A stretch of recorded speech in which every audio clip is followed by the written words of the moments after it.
Important notice, this is the audiobook. If you would like access to the digital book, ebook version, to read later, the link is in the first pinned comment. First chapter, The Invitation of Silence. There is a moment, perhaps you've felt it, when the world grows quiet between one thought and the next. In that pause, something profound awaits. It's not the silence of an empty room, but the fullness of a pregnant pause, like the held breath before dawn breaks over still waters. I have walked this earth for countless seasons, watching civilizations rise and fall like waves against an eternal shore. Through it all, I have observed that the deepest transformations happen not in grand gestures, but in these sacred pauses, the spaces where your true nature can finally be heard above the clamor of modern existence. You may have found this book during such a pause. Perhaps you're sitting in traffic, feeling the familiar tension creep up your shoulders, wondering why life feels like an endless battle against invisible currents.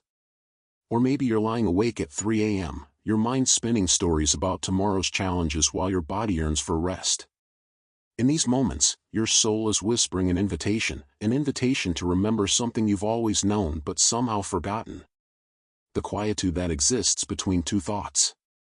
Right now, as you read these words, notice the space between them. There, did you feel it?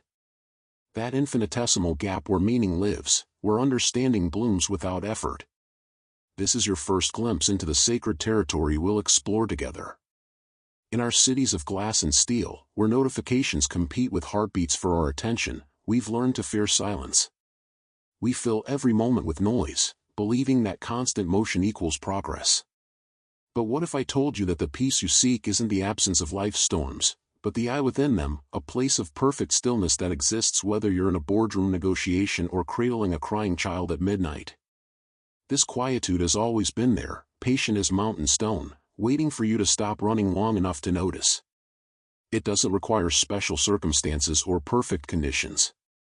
It asks only for your recognition, like an old friend whose presence becomes visible the moment you stop looking elsewhere. Take a breath now, not a forced, therapeutic breath, but the kind your body naturally wants to take. Feel how the air carries more than oxygen, it carries the same life force that moves through bamboo forests and ocean tides. In this simple act, you're already practicing what ancient wisdom keepers called wu wei, action without force, effortless effort. The paradox of the serene warrior. I want to share something that may surprise you. The strongest people I've encountered aren't those who've learned to fight harder, but those who've discovered when not to fight at all. They possess what I call the paradox of the serene warrior, tremendous power held with infinite gentleness. Watch water as it encounters a boulder in its path. Does it argue with the stone? Does it exhaust itself in futile resistance? Instead, it finds 10,000 ways to flow around, under, and eventually through, transforming both itself and the obstacle in the process. This is not weakness masquerading as strength, this is strength so refined it appears effortless. In your own life, how much energy do you spend pushing against doors that were meant to be pulled? How often do you mistake surrender for defeat, when true surrender is the ultimate victory, the victory of alignment over opposition, of harmony over conflict? The serene warrior understands that life's greatest battles are won not through conquest but through deep acceptance of what is, combined with graceful action toward what could be. This isn't passive resignation, it's active wisdom, choosing your battles with the discernment of someone who knows that every conflict is ultimately with yourself. Your inner compass never lied. Here's something your busy mind may have forgotten but your heart has always known: you already possess every tool necessary for profound transformation. Not hidden in some future achievement or external acquisition, but right here, in the wisdom that guided you to these very words. Think of a decision you made recently that felt completely right, not because logic demanded it, but because something deeper said yes. That inner knowing, that compass that points toward your authentic north, has never failed you. You may have learned to doubt it, to override it with practical considerations, but it has remained constant as the North Star, patiently waiting for your return. This book isn't here to give you something new, but to help you remove the accumulated dust from something eternal. Like a window that's forgotten its transparency, your natural wisdom simply needs clearing, not replacement. Consider this: trees don't read manuals to know when to shed leaves or when to bloom. Birds don't attend seminars on migration patterns. Yet they navigate complexity with perfect timing, guided by intelligence far more sophisticated than our finest computers. You carry the same intelligence. It speaks in feelings, in sudden knowings, in the body's wisdom that tenses before danger and relaxes in safety. The silent promise of nature. Step outside for a moment, if you can. If not, simply imagine the closest tree you've seen today. Notice how it stands, rooted yet flexible, reaching toward light while accepting shade, growing through seasons of abundance and scarcity without complaint. This tree holds nature's silent promise to you, that authentic strength comes not from rigidity but from responsive flexibility. When storms come, and they will come, you can learn to bend without breaking, to dance with difficulty rather than be destroyed by it. The bamboo knows this secret. In typhoon winds that snap mighty oaks, bamboo bows so deeply it nearly touches the earth, then springs back unharmed when the storm passes. This isn't weakness, it's wisdom refined through countless seasons of practice. Your human heart can learn the same dance. When life brings unexpected changes, job losses, relationship endings, health challenges, you can discover that your capacity to adapt is far greater than you imagined. Not through forced positivity or denial, but through genuine alignment with life's natural rhythms of expansion and contraction, building and rest. The map of our next steps together. Over the coming chapters, we'll walk together through 8 profound shifts that can transform your relationship with stress, uncertainty, and conflict. These aren't theories to intellectually understand but practices to embody, like learning to swim by entering water rather than studying it from shore. We'll explore who you are beneath the roles and identities you've accumulated, discovering what wants to emerge when you stop trying to be someone else. We'll dive into timeless principles that modern science is finally catching up to, understanding that ancient wisdom and contemporary insight are rivers flowing toward the same ocean of truth. Most importantly, we'll establish daily practices so simple and natural that they'll feel like remembering rather than learning. Because the path we're walking isn't toward some distant destination, but toward the home you've never actually left. Why this moment is perfect to begin. Perhaps you're thinking you should wait until life calms down, until you have more time, until you feel more prepared. But here's what I've learned through countless seasons of observing human nature: there is no preparation for peace. It begins in the exact instant you decide to stop fighting what already is. This moment, with all its imperfections and complications, is not an obstacle to your transformation, it is the raw material for it. The crying child, the demanding boss, the uncertain future, these aren't interruptions to your spiritual practice, they are your spiritual practice. Right here, right now, you have everything needed to take the first step on this ancient path. Not because your circumstances are perfect, but because you are. Pause for reflection. What would change in your life if you trusted that this moment, exactly as it is, contains everything necessary for your next step forward? Can you feel the difference between forcing a door open and allowing it to swing naturally on well-oiled hinges? Practice. For the next hour, notice one moment when you catch yourself pushing against reality. Instead of pushing harder, try pausing and asking, what if I moved with this situation rather than against it? Don't worry about getting it perfect, simply notice what shifts when you shift.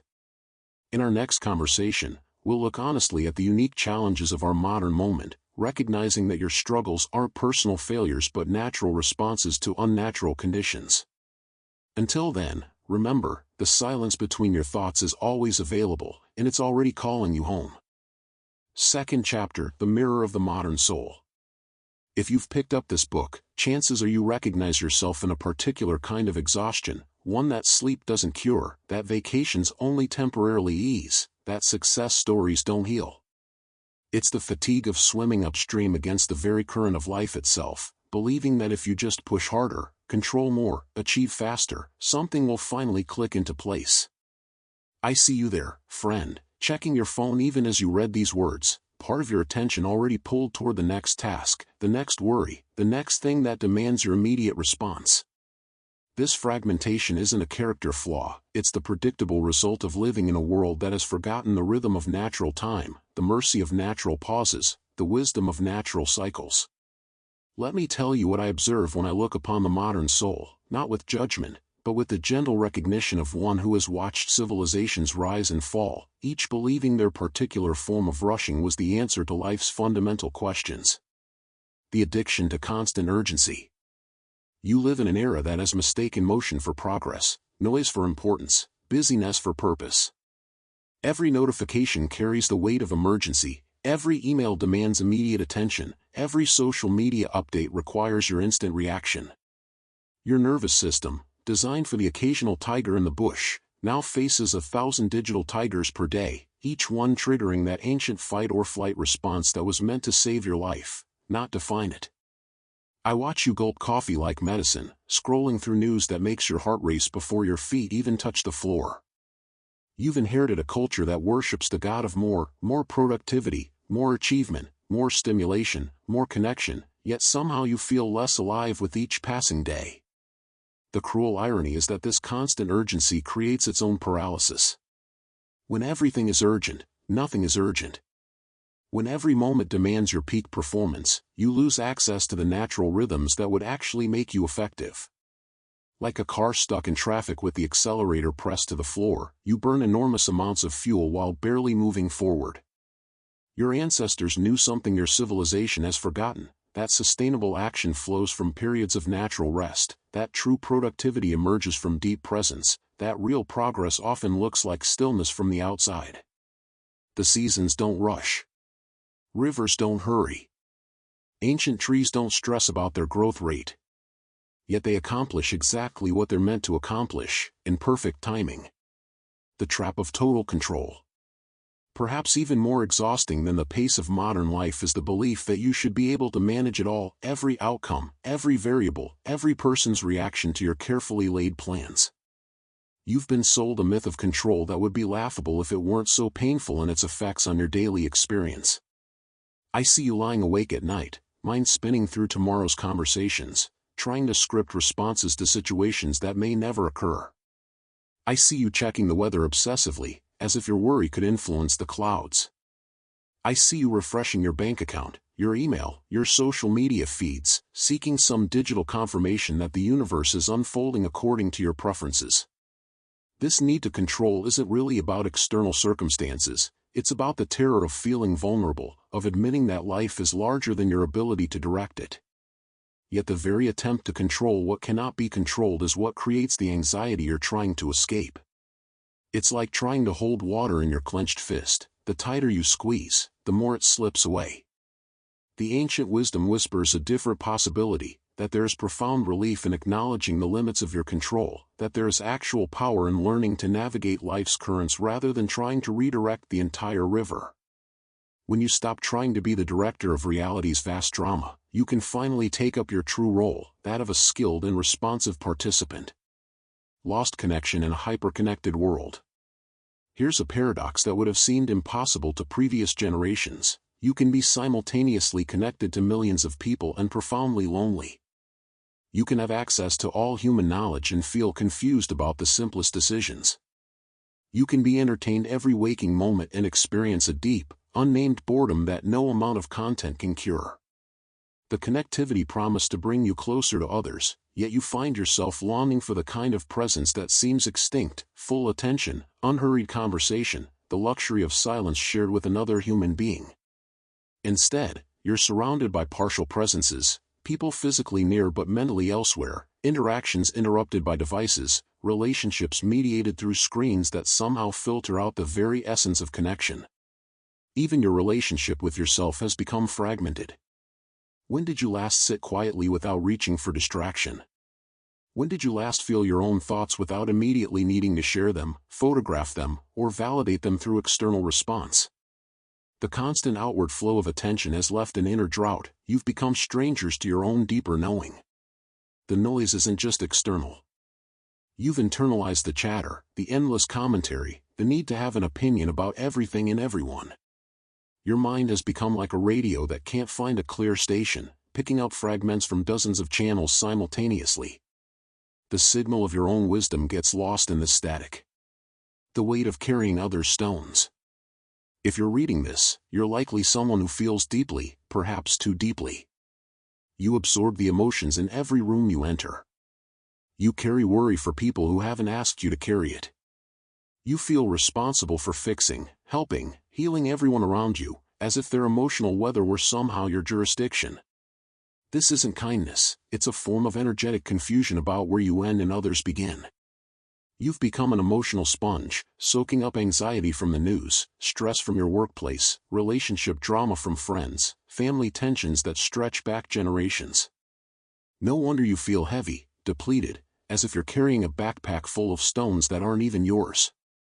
You may have learned this pattern early. Perhaps you were the family mediator, the one who absorbed tension to keep peace, the child who learned that love meant taking on others' emotional burdens.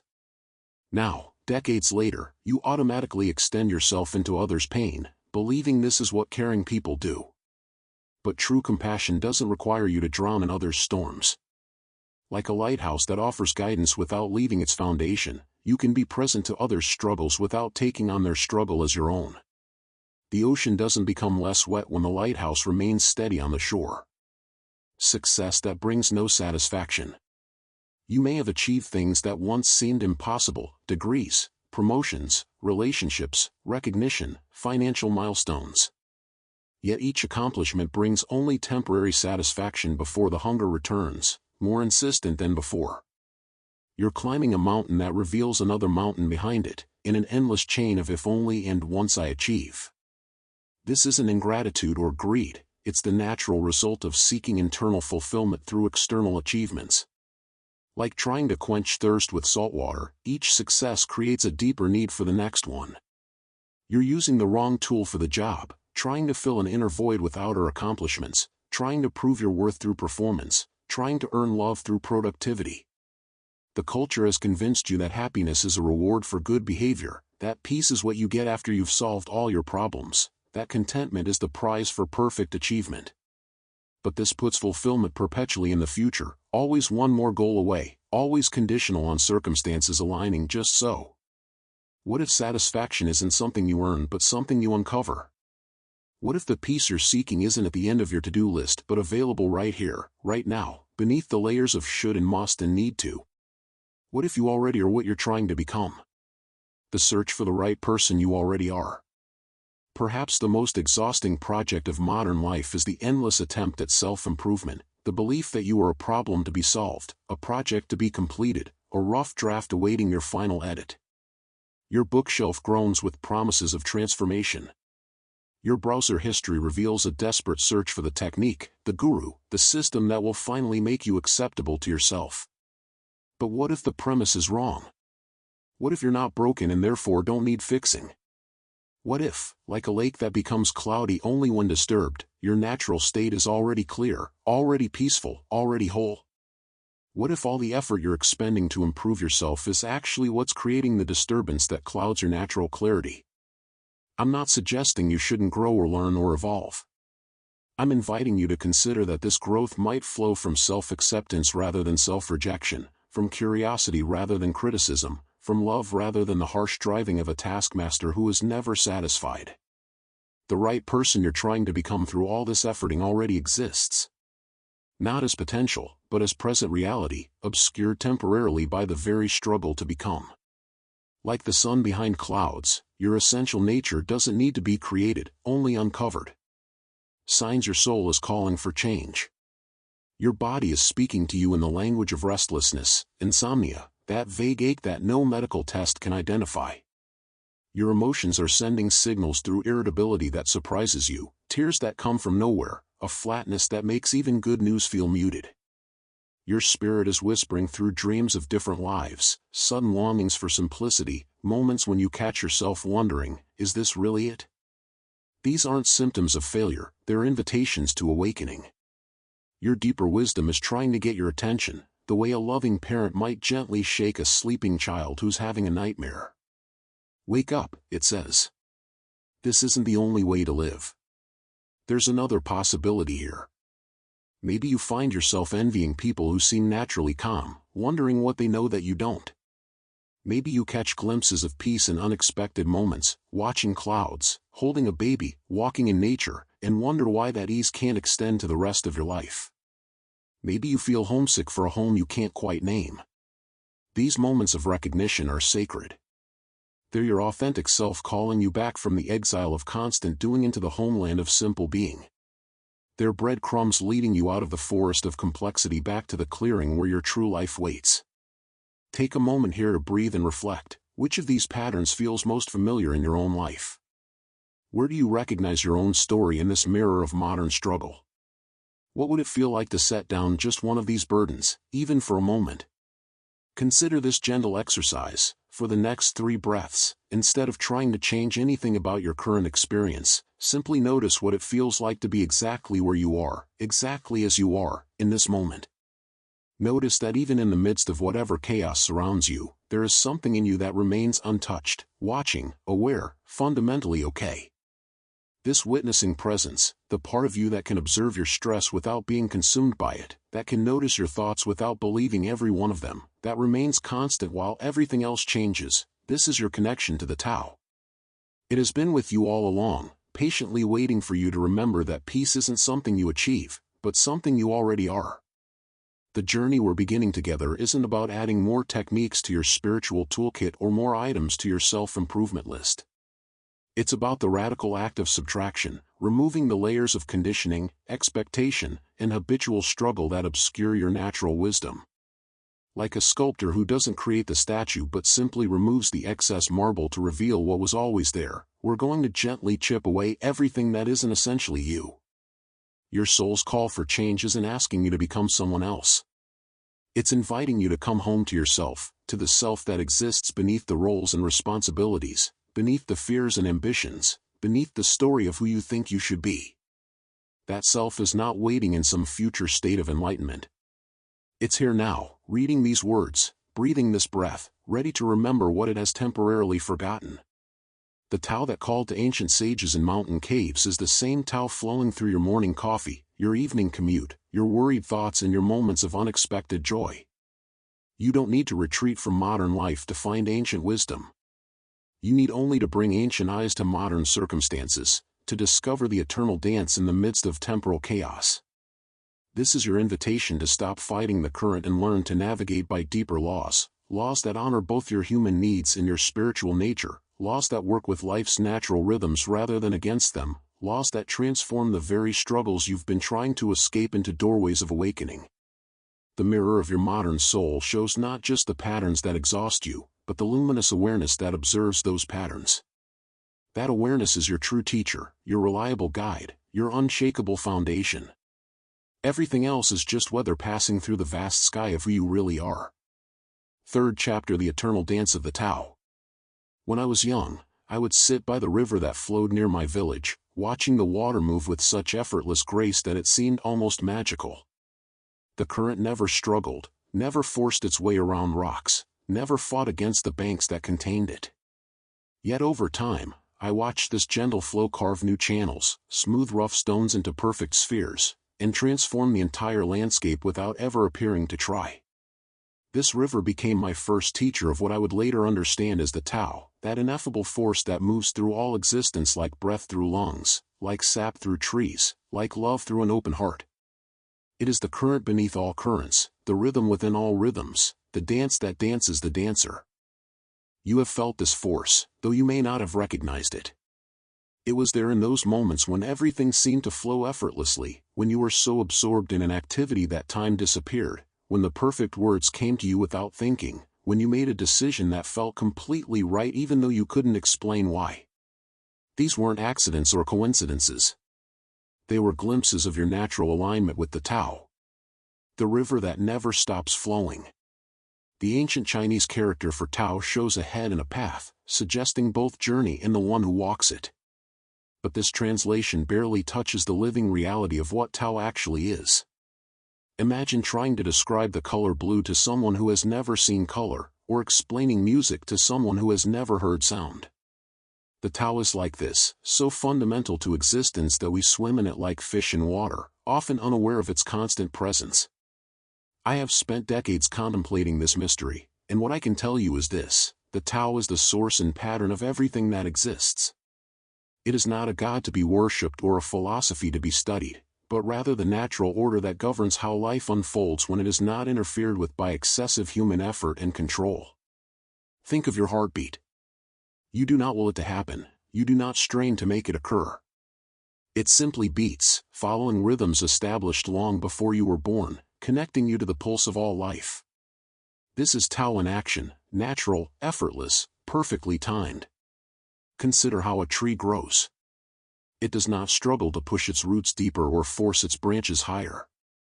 It simply grows, responding to sun and rain, earth and air, drawing exactly what it needs when it needs it. No tree suffers from anxiety about whether it is growing fast enough or in the right direction. It trusts the intelligence that moves through it, the same intelligence that orchestrates the movement of planets and the changing of seasons. This intelligence is available to you as well. In fact, it is you, at your deepest level. The Tao that flows through rivers and grows trees is the same force that beats your heart, heals your wounds, and offers you perfect guidance in every moment, if you learn how to listen. In our modern world, we have become disconnected from this natural intelligence.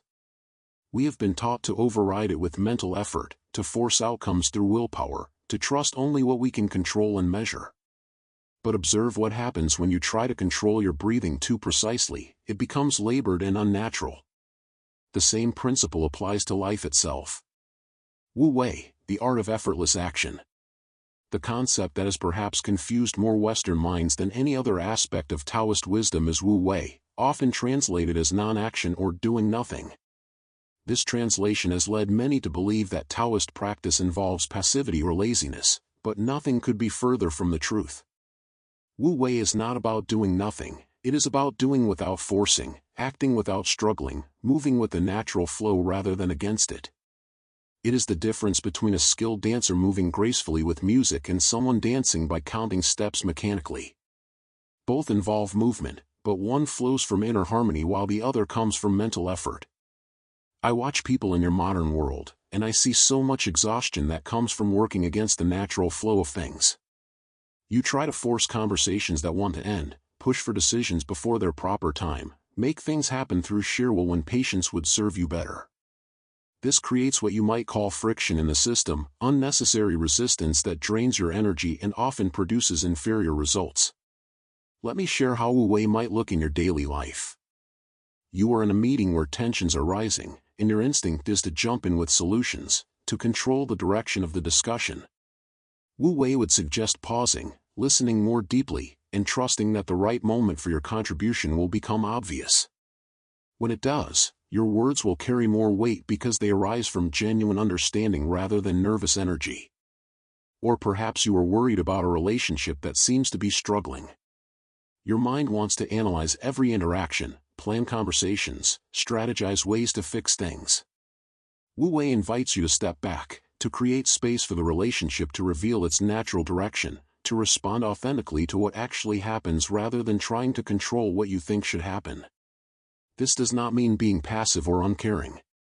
A river is not passive, it is incredibly active, constantly responding to the terrain it encounters. But it never wastes energy trying to flow uphill or fighting against gravity.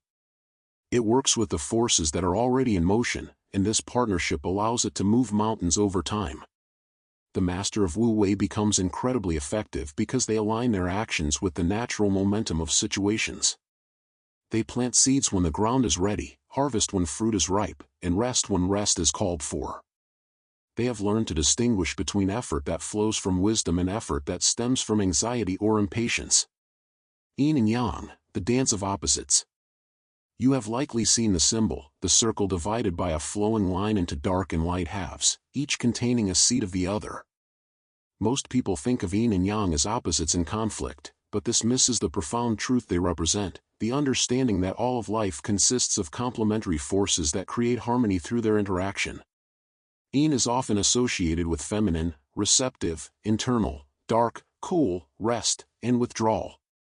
Yang represents masculine, active, external, light, warm, movement, and expansion. But these are not rigid categories or value judgments.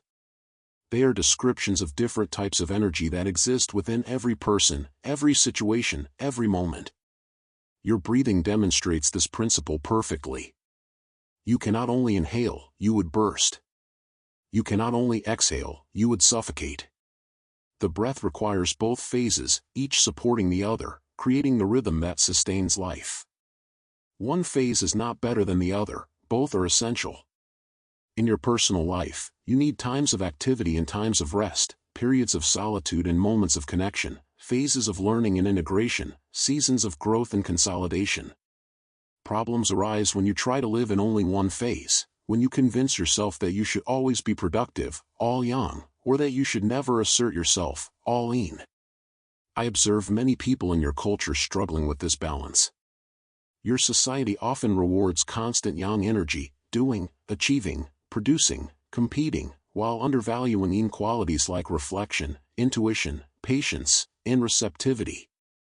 This creates internal friction as people try to operate like machines rather than living beings with natural cycles and rhythms. A wise friend once told me about her discovery of this principle in her work life. She had been pushing herself to maintain the same high level of creative output every day, becoming frustrated when some days felt sluggish or uninspired. When she began to honor her natural yin phases, using slower days for planning, research, and reflection rather than forcing creative production, her overall output not only increased but became much more satisfying and authentic.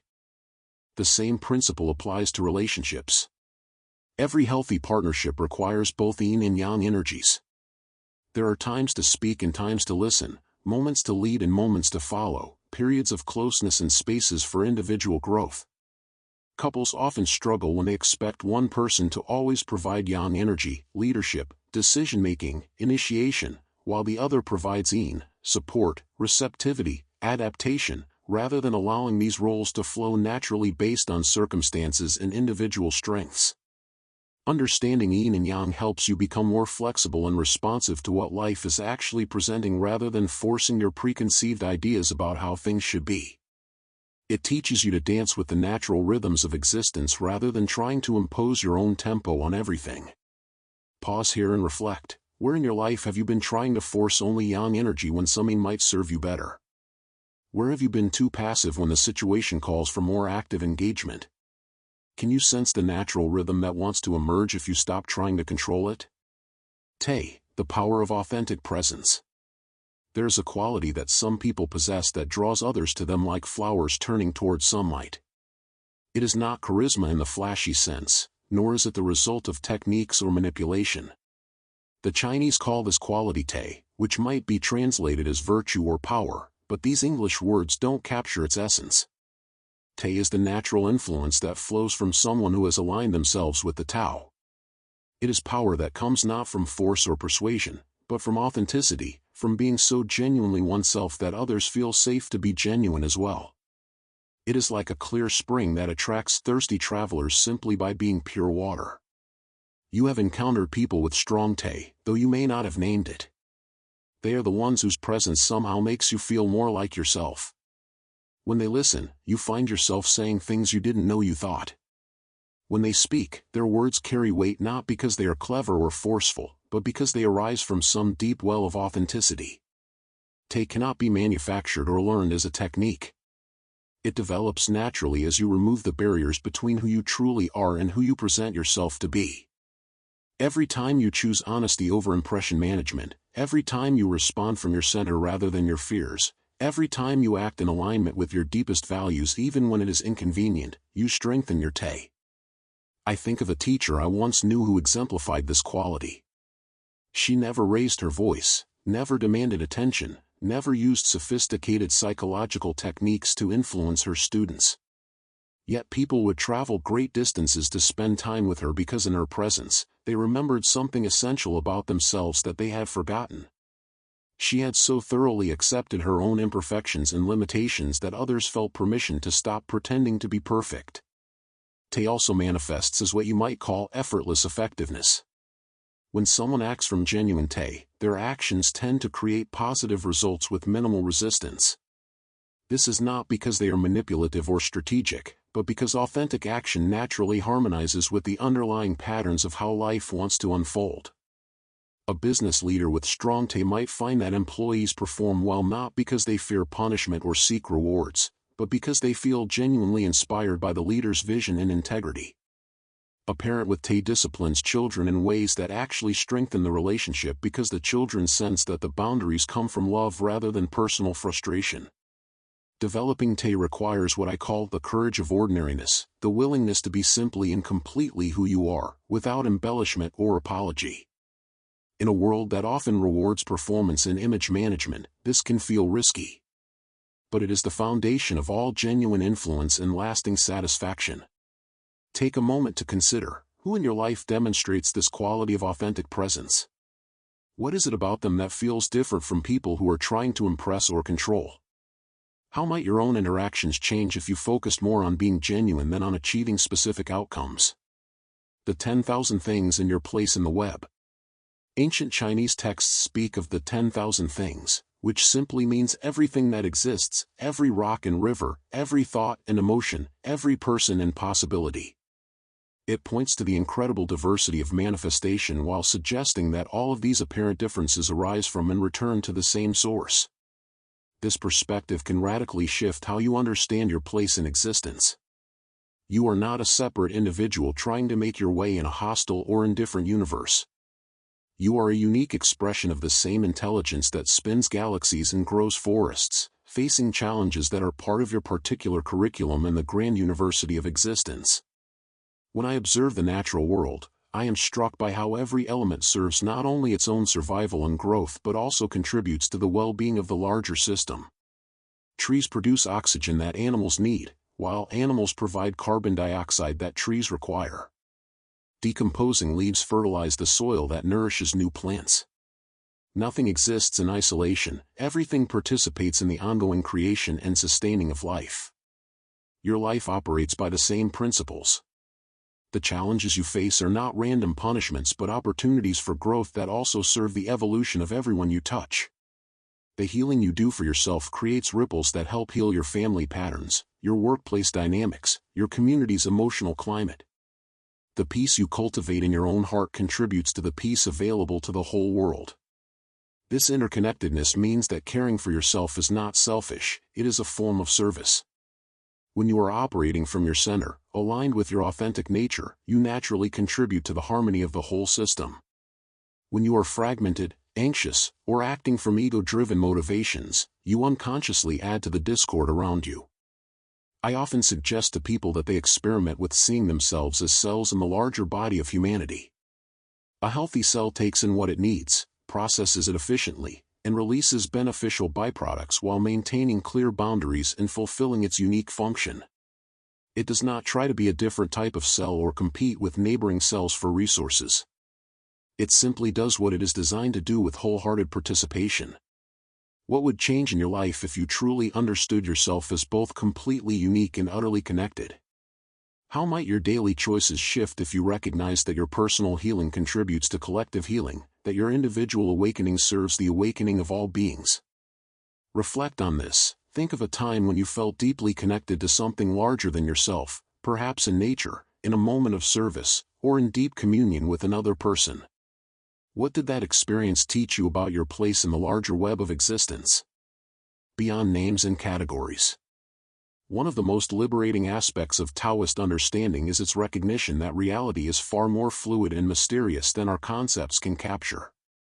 The opening lines of the Tao Te Ching state that the Tao that can be spoken is not the eternal Tao, pointing to the limitation of all words and ideas when it comes to describing the living truth of existence. This does not mean that concepts are useless, they serve as pointing fingers toward the moon. But problems arise when we mistake the finger for the moon itself, when we become so attached to our ideas about life that we stop experiencing life directly. You live in a culture that places enormous value on knowledge, analysis, and categorization. These tools have their place and have contributed to remarkable advances in human well-being. But they can also become obstacles to direct experience and intuitive wisdom when they are overused or treated as the only valid ways of knowing. I invite you to consider the possibility that some of life's most important truths cannot be grasped by the thinking mind but can only be lived, felt, and embodied. You cannot think your way into love, you must risk opening your heart. You cannot analyze your way into peace, you must learn to surrender control. You cannot strategize your way into authenticity, you must have the courage to be vulnerable. This not knowing is not ignorance but a sophisticated form of wisdom that remains open to fresh possibilities. It is the difference between a tourist who sees a foreign country through preconceptions and guidebooks, and a traveler who allows themselves to be surprised and transformed by direct encounter with the unexpected. In practical terms, this might mean approaching conversations with genuine curiosity rather than predetermined agendas, making decisions by consulting both rational analysis and intuitive sensing, or allowing relationships to unfold according to their own natural timing rather than forcing them to match your expectations. The Taoist sage is often described as returning to simplicity or embracing the uncarved block. This does not mean becoming naive or rejecting learning, but rather holding all knowledge lightly, staying connected to the wonder and freshness that children naturally possess before they learn to see the world through layers of concepts and judgments. Practice this simple experiment. Choose one interaction today where you consciously let go of trying to figure everything out in advance. Instead of planning what you will say or predicting how the other person will respond, simply show up with genuine presence and curiosity. Notice what emerges in the space of not knowing. The fertile void. In your culture, emptiness is often seen as something to be filled, silence as something to be filled with sound, stillness as something that needs to become activity. But Taoist wisdom recognizes emptiness as the source of all possibility, the space that allows everything else to exist and move. Consider a bowl. Its usefulness comes not from the clay that forms its walls, but from the empty space inside that can hold water, food, or flowers. A room becomes useful not because of its walls and ceiling, but because of the open space within that allows for living. Your lungs serve you not because they are full, but because they can become empty, creating space for fresh breath to enter. The same principle applies to your inner life. When your mind is constantly full of thoughts, worries, plans, and judgments, there is no space for intuition, inspiration, or fresh possibilities to emerge. When your schedule is packed with activities and obligations, there is no room for spontaneity or unexpected opportunities. When your heart is cluttered with old resentments and fears, there is no space for love to flower naturally. Creating fertile void in your life is not about becoming empty in a depleted sense, but about creating spaciousness that allows life to move through you more freely. It is like a gardener who knows that soil must be allowed to rest between plantings, or a musician who understands that silence gives music its power and meaning.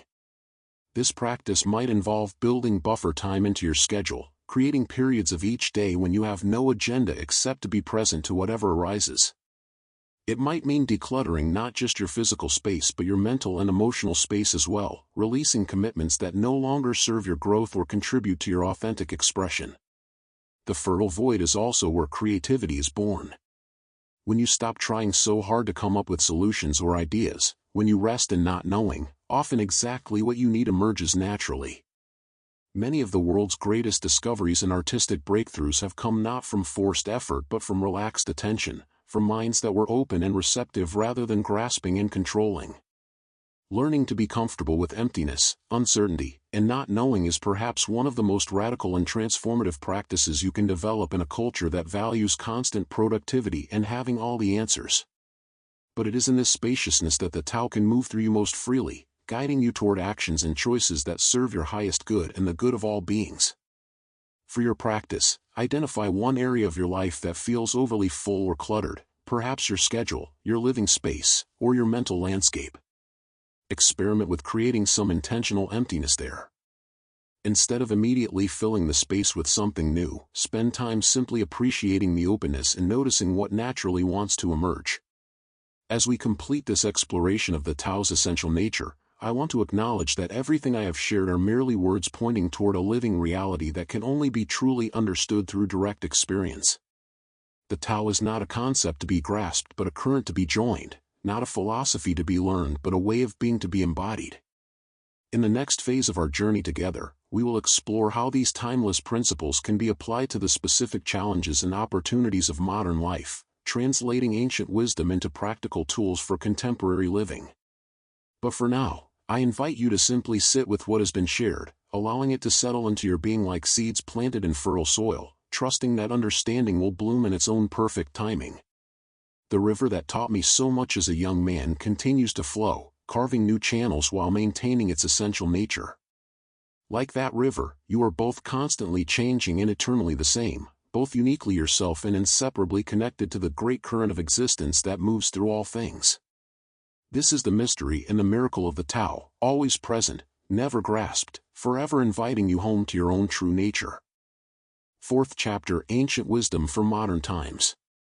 There is a particular quality of light that filters through morning fog, soft yet penetrating, revealing the world not as we expect it to be, but as it truly is. This is how ancient wisdom touches modern life, not with the harsh glare of rigid rules, but with the gentle illumination that helps us see what was always there, waiting to be recognized. I have walked alongside countless souls through the centuries, watching as they struggle with what appears to be uniquely modern problems, the relentless pace, the pressure to control outcomes, the exhaustion that comes from swimming upstream against life's natural current. Yet beneath these contemporary challenges lies the same fundamental longing that has echoed through human hearts for millennia, the desire to move through life with grace, to find our place in the great dance of existence, to lead not through force but through authentic presence. The principles I wish to share with you are not theories to be understood intellectually, but living waters to be tasted. They are as practical as they are profound, as applicable in your morning commute as they are in moments of deep contemplation. Like seeds that adapt to whatever soil they find themselves in, these teachings transform to meet you exactly where you are, whether you're managing a team, raising children, or simply trying to find peace within your own restless mind. Leading from behind, the power of invisible influence. In the corporate towers of your modern cities, I have observed countless leaders who exhaust themselves trying to push their vision forward through sheer will. They mistake volume for authority, control for competence. Yet the most effective leaders I have witnessed, whether they knew it or not, operated according to a principle as old as flowing water. They led from behind. Consider the way a great conductor shapes a symphony.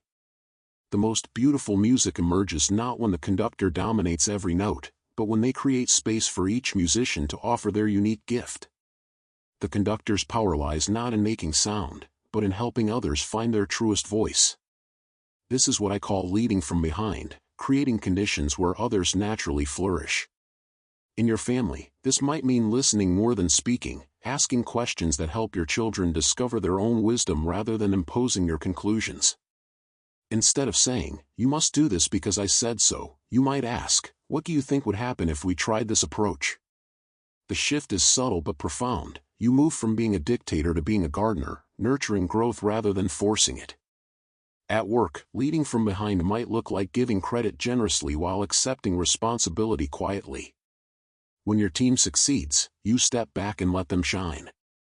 When challenges arise, you step forward to provide support without fanfare. Like water that seeks the lowest places, you position yourself humbly, knowing that all rivers eventually reach the sea not through struggle, but through consistent, patient flow. I think of Maria, a manager who transformed her struggling department not through new policies or stern meetings, but by beginning each day with a simple question for each team member: "What do you need to do your best work today?" She discovered that most problems resolved themselves when people felt truly heard and supported. Her influence grew not because she demanded attention, but because she gave it so generously to others. The strategy of water. Water is the supreme teacher of how to move through a resistant world. It never argues with the rock, never becomes frustrated with the mountain blocking its path. Instead, it finds the crack, the opening, the natural weakness where it can flow. Given enough time, the gentlest stream carves the grandest canyon. In your daily challenges, you can adopt water's strategy. When you encounter resistance, whether from a difficult colleague, a stubborn problem, or even your own inner limitations, pause and ask, "Where is the opening?" Rather than meeting force with force, look for the path of least resistance that still leads toward your goal. This doesn't mean being passive or avoiding necessary confrontation. Water is incredibly persistent, it simply chooses its battles wisely. When you're dealing with someone who seems determined to oppose you, consider approaching from an unexpected angle. Instead of defending your position, ask them to help you understand theirs. Instead of presenting your solution, invite them to collaborate on finding one together. I remember watching David, a software developer, deal with a client who rejected every proposal with increasing hostility. Instead of arguing the merits of his designs, David began asking questions. What would success look like for you? What concerns you most about this project? What would need to happen for you to feel completely confident in our approach? Within one conversation, the dynamic shifted from confrontation to collaboration. The client began sharing real concerns that had nothing to do with the software itself, and once those deeper needs were addressed, the technical solutions flowed effortlessly. Water also teaches us about timing. It doesn't try to freeze in summer or boil in winter. It adapts to conditions while maintaining its essential nature. Sometimes your challenges require the steady persistence of a river. Other times, they need the gentle patience of morning dew. Learning to match your approach to the natural rhythm of the situation is one of water's most precious gifts. Simplicity that liberates. In a world that profits from your complexity, simplicity becomes a revolutionary act. Your culture encourages you to accumulate more possessions, more activities, more information, more connections. Yet I have observed that true power emerges not from addition but from subtraction, like a sculptor who reveals the hidden statue by removing everything that isn't essential. Simplicity isn't about living with less for the sake of deprivation. It's about creating space for what matters most to breathe and flourish. When your calendar has room for spontaneity, when your home has space for stillness, when your mind has silence between thoughts, life can surprise you with gifts you never knew you needed. Begin with small acts of simplification. Perhaps it's clearing your desk so that you can think more clearly, or turning off notifications during meals so that you can taste your food and hear your family's voices. Maybe it's choosing one commitment to release so that you can be fully present to the ones that remain. Sarah, a successful attorney, told me how she discovered the power of simplicity quite by accident. A technology failure forced her to spend a week without her smartphone, email, or digital calendar. Initially panicked, she soon noticed something remarkable. Without the constant stream of inputs, her mind began generating creative solutions to problems that had puzzled her for months. The quality of her conversations deepened. She started noticing details in her environment, the way light moved across her office wall, the genuine smile of her assistant, the taste of her morning coffee, that had been invisible to her for years. When the technology was restored, she made a conscious choice to maintain some of that simplicity. She designated certain hours as device-free zones, simplified her wardrobe to eliminate decision fatigue, and began saying no to commitments that didn't align with her deepest values. Rather than feeling deprived, she felt liberated. With fewer distractions competing for her attention, she could bring her full presence to whatever she was doing. The sacred timing of non-action. One of the most challenging concepts for your action-oriented culture is Wu Wei, the art of knowing when not to act. This isn't laziness or passivity, it's the sophisticated understanding that some problems resolve themselves when we stop interfering with their natural process. Think of how a cut heals itself without your conscious intervention, or how children learn to walk by falling and getting back up rather than through lectures about balance. There's an intelligence at work that often surpasses our well-intentioned efforts to help or control. In relationships, this might mean resisting the urge to fix someone's bad mood or solve their problems before they've asked for help. Sometimes the most loving thing you can do is simply witness someone's struggle without trying to rescue them from it. Your presence and patience can provide the safe space they need to find their own way through. At work, Wu Wei might involve recognizing when a project needs to simmer rather than be forced toward completion.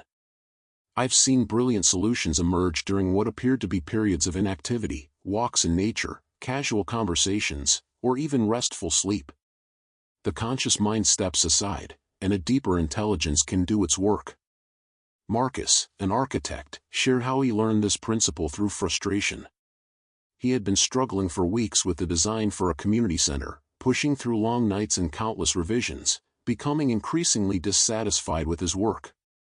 Finally, exhausted and discouraged, he decided to take a weekend camping trip, resolving not to think about the project at all. On the second morning, while watching sunrise illuminate a grove of trees, the complete design came to him in a flash of inspiration. Not just the layout, but the feeling, the flow, the way the building would breathe with its surroundings. The solution had been waiting for him to stop forcing and create space for it to emerge. Softness that overcomes hardness. In your competitive world, gentleness is often mistaken for weakness. Yet I invite you to observe nature's evidence to the contrary. The soft, persistent wind eventually wears down the mightiest mountain. The flexible blade of grass survives storms that topple rigid trees. A baby's powerlessness inspires protection and care from the strongest adults. There's a quality of strength that doesn't announce itself, doesn't need to prove anything, doesn't fight for dominance. It's the strength of water that shapes the hardest stone, of gravity that moves planets without effort, of love that transforms hearts without violence. In conflict situations, this soft strength might express itself as refusing to match someone's anger with your own. Instead of escalating the energy, you become like a shock absorber, receiving their frustration without taking it personally, then responding from a place of centered calm. This isn't about becoming a doormat, it's about maintaining your equilibrium so that you can respond wisely rather than react blindly. Jennifer, a teacher, discovered this principle while dealing with a particularly challenging student who seemed determined to disrupt every class. Her initial approaches, firm boundaries, logical consequences, even well-intentioned heart-to-heart talks, only seemed to intensify his defiant behavior. Then one day, instead of addressing his outburst directly, she simply continued her lesson while making space for his emotion without feeding into it. Later, she quietly asked if he needed anything, not in a confrontational way, but with genuine curiosity and care. Something in her soft attention touched him, and he began to share about difficulties at home. Her gentleness had reached a place that all her strength could not access. Living in the valley of humility. Water flows to the lowest places, and there it accumulates into rivers, lakes, and seas. The valley, not the mountaintop, becomes the gathering place of abundance. There's profound wisdom in choosing the humble position, not from lack of self-worth, but from understanding how natural systems actually work. In your culture that celebrates those who reach the peak, this might seem counterintuitive. Yet I invite you to notice how often the people you most enjoy being around are those who don't need to be the center of attention, who ask about your life more than they talk about their own, who make you feel interesting rather than trying to appear interesting themselves. Humility in this sense isn't self-deprecation or false modesty. It's the security that comes from knowing your worth doesn't depend on others recognizing it. Like a tree that doesn't need applause for providing shade, you can offer your gifts naturally without attachment to acknowledgement or reward. This might manifest in meetings where you focus more on asking good questions than giving impressive answers. In conversations where you listen with curiosity rather than planning your next response. In leadership where you celebrate others' contributions more than your own achievements. The paradox is that this approach often leads to greater influence and respect than self-promotion ever could. The generosity of emptiness. Perhaps the most revolutionary concept for your overscheduled, overstimulated era is the value of emptiness. Not the emptiness of lack, but the emptiness of potential, like the space inside a cup that makes it useful, or the pause between notes that gives music its rhythm.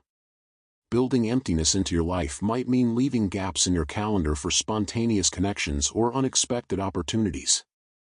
It might involve creating physical spaces in your home that serve no specific function except to provide breathing room for your soul. It could be as simple as taking 3 conscious breaths between activities, creating a moment of transition that allows you to arrive fully present to what comes next. This practice extends to relationships as well. Instead of filling every silence with words, you might learn to rest together in comfortable quiet. Rather than scheduling every interaction, you could create unstructured time where relationship can unfold naturally, revealing surprises that planned activities might never uncover. The generosity of emptiness also applies to how you hold your opinions and preferences. When you're not completely filled up with certainty about how things should be, there's room for life to surprise you with something better than you could have imagined. This doesn't mean having no preferences or boundaries, it means holding them lightly enough that they can evolve when circumstances call for growth. As I observe your modern world, I see souls thirsting for these ancient truths, even when they don't have words for what they're seeking. The principles I've shared aren't exotic philosophies requiring years of study. They're natural laws as accessible as gravity, as practical as breathing, as immediate as your next decision. Moments for reflection. Take a moment now to consider which of these principles resonates most strongly with your current life situation. Is it the invitation to lead from behind, creating space for others to flourish? The water-like approach to obstacles, finding flow rather than forcing breakthrough? The simplicity that comes from releasing what doesn't serve your deepest purposes? Notice without judgment where you might be swimming upstream against natural currents. Perhaps you're trying to control outcomes that would resolve more gracefully with patient non-action. Or maybe you're meeting hardness with hardness when softness might open doors that force cannot budge. Consider how your life might feel different if you approached your challenges like water, persistent but flexible, powerful but patient, always seeking the path of least resistance that still leads toward the sea. Practice the daily Tao check-in. Each evening for the next week, spend 5 minutes reflecting on these questions. Where did I force today when I could have flowed? When did I resist what was happening instead of looking for the opening? What would have been different if I had approached this situation like water? Don't use these reflections to criticize yourself. Instead, let them be gentle teachers, helping you recognize the difference between effort that works with natural law and effort that works against it. Like learning to swim, this awareness develops gradually through practice, not through understanding the theory of buoyancy. The path ahead isn't about perfecting these principles but about playing with them, experimenting with what happens when you try leading from behind instead of pushing from the front, when you choose the valley position instead of fighting for the mountaintop, when you create space for solutions to emerge instead of forcing them into existence. In the next chapter, we'll explore how to weave these principles into the sacred rituals of your everyday life, transforming ordinary moments into opportunities for extraordinary presence. But for now, simply rest in the knowing that you already have everything you need to begin this dance with the Tao. The music has been playing all along, you're just learning to hear it more clearly. 5th chapter, Sacred Rituals of Daily Life. The morning mist clings to my garden as I write these words, and I'm reminded of how the simplest moments hold the deepest teachings. Yesterday, a student approached me with urgency written across her face. "Master," she said, "I understand the principles you've shared, but how do I live them when my days are consumed by emails, traffic jams, and endless obligations? Where's the sacred in a world that never stops moving?" I smiled, remembering my own journey from the theoretical understanding of the Tao to its lived embodiment. The truth is, the sacred doesn't require temples or mountaintop retreats, though these certainly have their place. The most profound transformations happen not in extraordinary moments, but in the countless ordinary ones that comprise our daily existence. The breath you take while reading this sentence, the weight of your body against the chair, the soft rhythm of your heartbeat, these are your doorways to the eternal. What I've discovered over decades of practice is that the Tao doesn't ask us to abandon our modern lives, but to infuse them with presence. Every mundane activity becomes a potential ritual, every interaction an opportunity for conscious connection. The key lies not in adding more to our already full schedules, but in transforming what we're already doing into gateways of awareness. Breath is bridge between worlds. Let me begin with the most intimate teacher you carry within you, your breath. Right now, without changing anything, simply notice the rhythm of your breathing. Feel how each inhalation draws in not just air, but life force itself. Each exhalation releases not only carbon dioxide, but tension, worry, and what no longer serves you.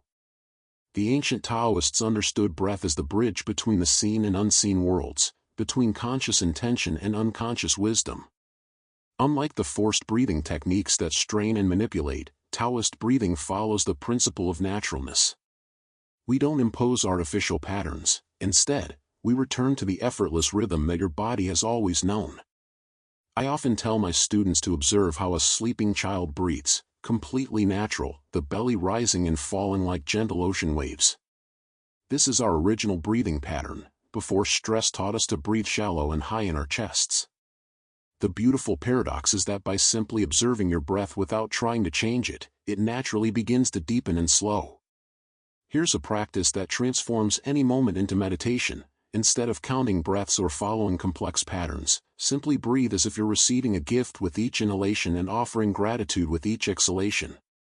Feel the coolness of air entering your nostrils, the pause at the top of the breath, the warmth of air leaving your body, and the natural pause before the next breath arrives. These pauses, these spaces between breaths, are where you meet the eternal silence from which all life emerges. I practice this breathing awareness while walking, cooking, even during difficult conversations. It anchors me in the present moment and connects me to the larger rhythm of existence. When my mind spins stories about past regrets or future anxieties, conscious breathing brings me home to the only moment that truly exists, this one. Moments for reflection. Notice how your breathing changes throughout the day. What situations make your breath shallow or rapid? How does conscious breathing affect your emotional state and decision-making clarity?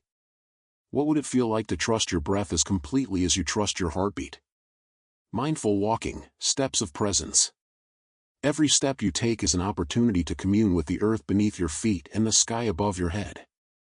Walking meditation isn't about walking slowly or adopting a special gait, it's about bringing full awareness to the miracle of movement that we usually take for granted. Whether you're walking to your car, climbing stairs at work, or moving through your home, each step can become a moment of connection. Feel the weight transferring from heel to toe, the slight shifting of balance, the coordination of muscles and bones that allows this complex dance of mobility. The Tao is present in every step, just as it's present in the growth of trees and the flowing of rivers. I've found that conscious walking naturally slows me down, not physically, but internally. That anxious rushing energy that so often accompanies our movements begins to settle when we walk with awareness. We arrive at our destinations not only physically present but emotionally and spiritually available as well. Try this as you walk today. Instead of letting your mind race ahead to your destination or replay conversations from the past, keep your attention with your feet. Feel each foot lifting, moving forward, and making contact with the ground. Notice how this simple awareness changes your relationship to whatever you're walking toward. Meetings become less intimidating, errands feel less burdensome, even difficult conversations seem more manageable when approached with this grounded presence. During particularly stressful periods, I practice what I call walking surrender. With each step, I release something, a worry, a judgment, a need to control an outcome. By the time I reach my destination, I've often walked myself back to clarity and peace. The art of true listening. In our hyper-connected yet disconnected world, genuine listening has become a rare and precious gift. Most of us listen while simultaneously composing our responses, judging what we're hearing, or allowing our minds to drift elsewhere. But true listening, the kind that creates deep connection and understanding, is a spiritual practice that transforms both the listener and the speaker. When someone speaks to you, can you give them your complete presence? Can you listen not just to their words, but to the emotions beneath the words, the needs behind their expressions, the humanity seeking to be seen and understood? This quality of listening is like offering someone a still lake in which they can see their own reflection clearly. I've learned to listen with my whole being, not just my ears, but my heart and intuition as well. When my wife shares her day with me, when a student presents a question, when even a stranger asks for directions, I practice dropping my mental agenda and becoming completely available to what wants to be communicated. This doesn't mean passive listening. True listening is active and engaged, but without the ego's need to fix, advise, or judge. Sometimes the most healing thing we can offer another person is our undivided attention. In that quality of presence, people often discover their own answers, their own wisdom, their own path forward. Moments for reflection. How often do you truly listen without preparing your response? What prevents you from offering others your complete presence? How might your relationships change if you listen with your heart as much as your mind? Mental Tai Chi, invisible movement. While traditional Tai Chi involves flowing physical movements, what I call mental Tai Chi consists of subtle inner practices that can be done anywhere, anytime, without anyone noticing. These are movements of energy and attention that cultivate the same principles of balance, flow, and centeredness. Sitting in traffic, waiting in line, or during a boring meeting, you can practice shifting your weight slightly, relaxing tension in your shoulders, or gently rotating your awareness through different parts of your body. These micromovements prevent energy stagnation and maintain your connection to aliveness even in seemingly dead situations. One practice I particularly love involves imagining roots growing from the base of your spine deep into the earth, while simultaneously sensing the crown of your head gently reaching toward the sky. This creates a feeling of being grounded yet expansive, stable yet flexible, key qualities for navigating modern life's constant changes. Another form of mental Tai Chi involves emotional balancing. When you notice yourself getting pulled into anxiety, anger, or any intense emotional state, you can practice the principle of returning to center. Instead of suppressing the emotion or being overwhelmed by it, you acknowledge its presence while gently guiding your attention back to your breath, your body, your connection to the present moment. Sacred eating, communion with life. Food is one of our most intimate connections to the natural world, yet we often consume our meals unconsciously, multitasking or rushing through them as mere fuel stops. Transforming eating into a conscious ritual doesn't require elaborate ceremonies, it simply asks for presence and gratitude. Before I eat, I take a moment to appreciate the journey my food has taken to reach me. The rain that watered the plants, the sun that powered their growth, the soil that nourished them, the hands that harvested, prepared, and served this meal. This isn't just poetic thinking, it's recognizing the web of interconnection that sustains all life.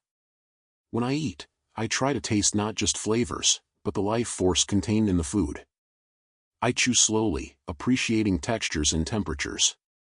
I notice how different foods affect my energy, my mood, my mental clarity. This natural awareness guides me toward choices that truly nourish rather than just satisfy immediate cravings. Eating with consciousness also means recognizing when I'm using food to fill emotional rather than physical hunger. The Taoist approach isn't to judge these moments, but to meet them with compassion and curiosity. What am I really hungry for? Connection? Comfort? Excitement? Often, when I identify the deeper need, I can address it more directly. The sacred art of awakening. How you begin your day sets the energetic tone for everything that follows.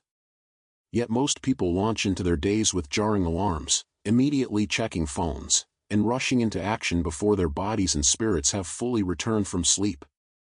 There's a gentler, more nourishing way to transition from rest to activity. I keep the first few minutes after awakening sacred, no immediate phone checking, no mental planning, no rushing. Instead, I lie still and feel gratitude for the rest my body has received, for the dreams that may have visited, for the simple miracle of consciousness returning. This isn't time lost to productivity, it's an investment in showing up fully present for whatever the day brings. Sometimes I practice what I call intention setting, but not in the forceful goal-oriented way our culture often promotes. Instead, I gently ask myself, how do I want to be in the world today? The answer might be patient or open-hearted or simply present. This inner compass guides my choices throughout the day more effectively than any rigid schedule. I also try to notice the quality of energy I'm bringing to the day. Am I tight or relaxed? Anxious or curious? Resistant or receptive? Without judgment, I acknowledge whatever is present and sometimes do simple stretches or breathing to invite more balance. Moments for reflection. How do your mornings currently affect the rest of your day? What would change if you gave yourself even 5 minutes of conscious transition from sleep to activity? What intention or quality of presence would serve you today? Sleep is sacred surrender. Just as awakening can be conscious, so can the transition into sleep. In our achievement-oriented culture, sleep is often seen as lost productivity time, but the Taoist perspective recognizes sleep as a daily practice of surrender, a letting go that allows natural restoration and reorganization. The challenge many people face is that their minds continue racing even when their bodies are tired. Thoughts about tomorrow's responsibilities, replaying today's conversations, or general anxiety can prevent the peaceful descent into rest. This is where conscious sleep preparation becomes invaluable. My evening ritual involves what I think of as releasing the day. Instead of carrying unfinished business into sleep, I mentally acknowledge what was completed, what requires future attention, and what I need to simply let go of. This isn't suppression, it's conscious completion, like closing chapters before beginning a new book. I also practice gratitude before sleep, not as a forced positive thinking exercise, but as genuine appreciation for the day's gifts, lessons, and experiences. Even difficult days contain moments worth acknowledging, Perhaps a stranger's smile, a problem solved, a breath of fresh air, or simply having a warm bed to sleep in. Physical preparation matters too. Creating conditions that support natural sleep, comfortable temperature, minimal light, a sense of safety and peace in the sleeping environment. But most importantly, approaching sleep with trust rather than anxiety about whether you'll sleep well or enough. The body's wisdom knows how to restore itself when we stop interfering with worry and controlling efforts. Transforming conflicts into teachers. Perhaps nowhere is Taoist wisdom more practical than in handling conflicts and interpersonal challenges.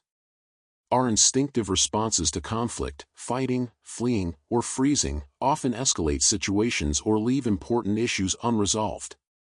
The Taoist approach offers a fourth option, flowing like water around obstacles while maintaining your essential nature. When someone criticizes you, attacks your ideas, or treats you unfairly, the immediate impulse is usually defensive reaction. But what if you could respond from a centered place instead of reacting from wounded ego?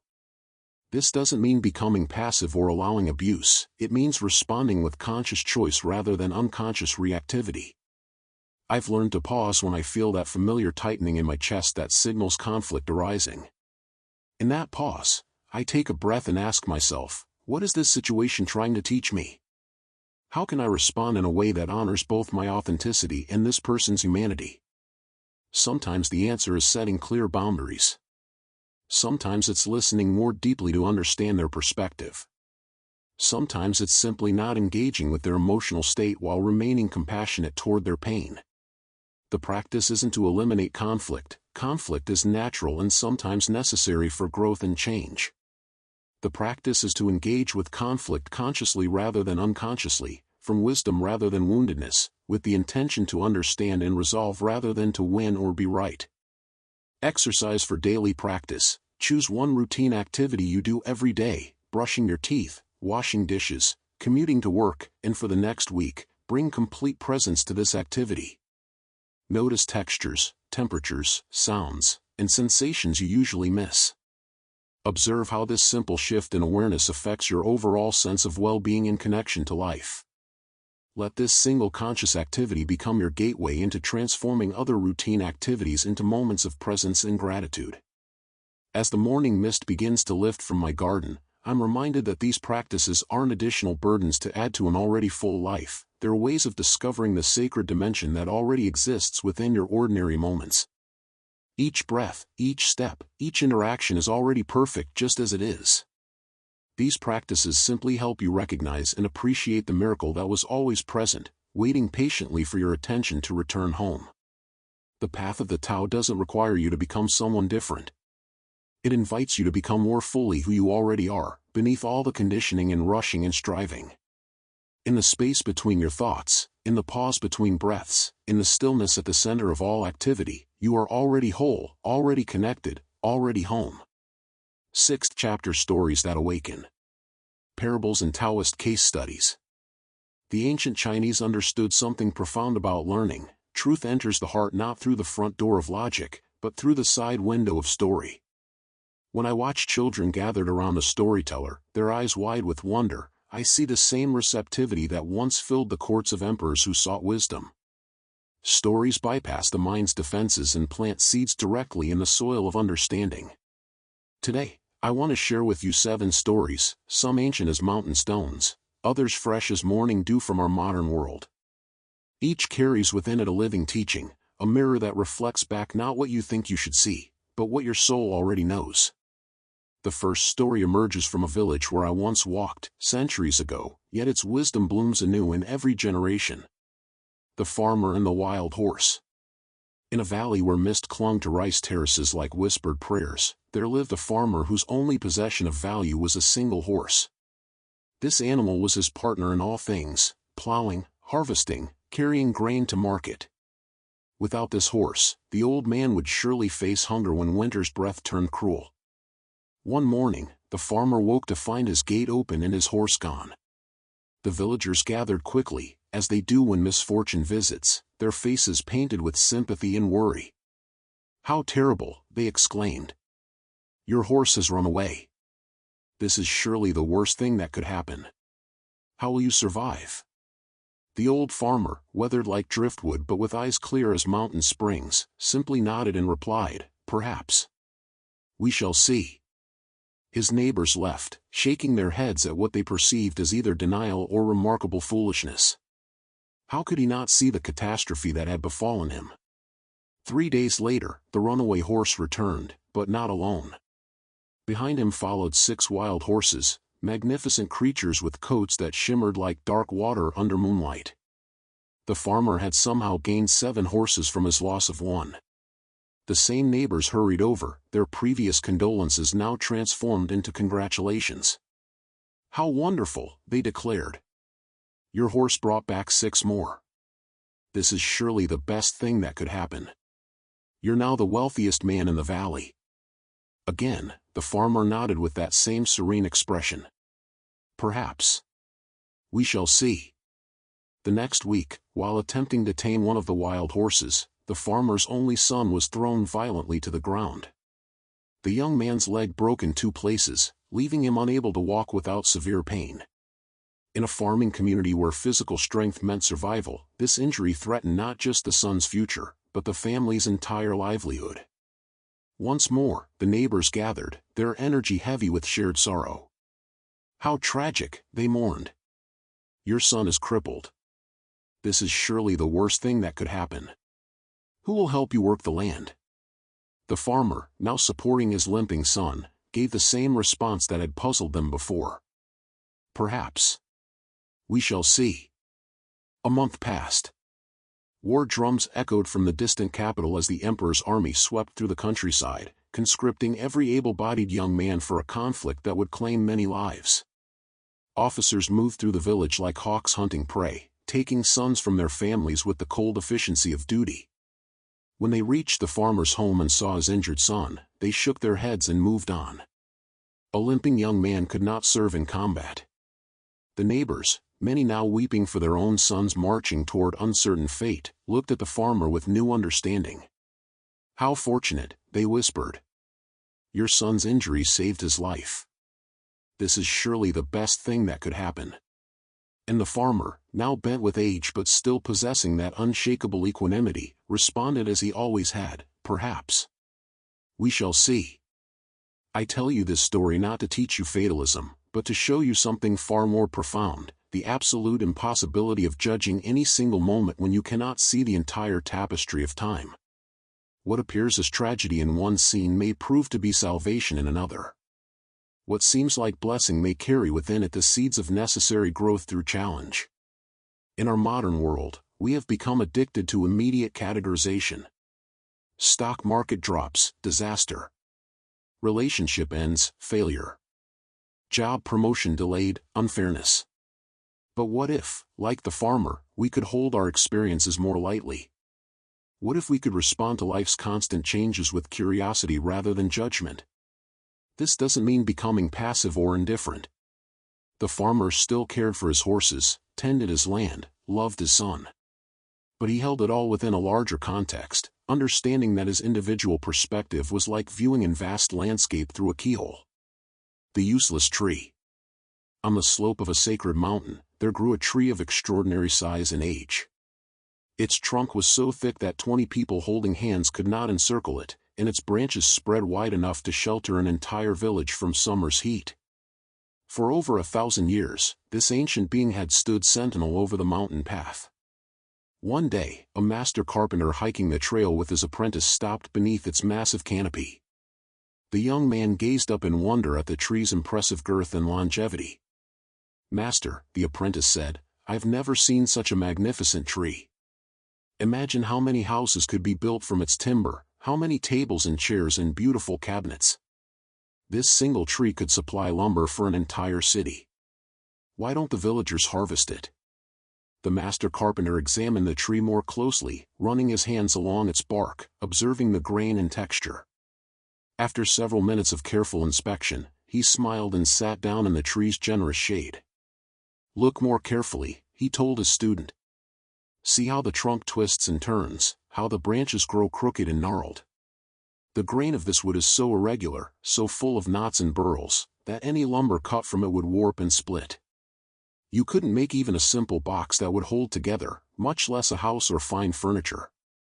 The apprentice looked again and began to understand. So the tree is useless for building? Completely useless, the master confirmed. And that is precisely why it has lived for 1,000 years while all the straight, beautiful trees have long since been cut down.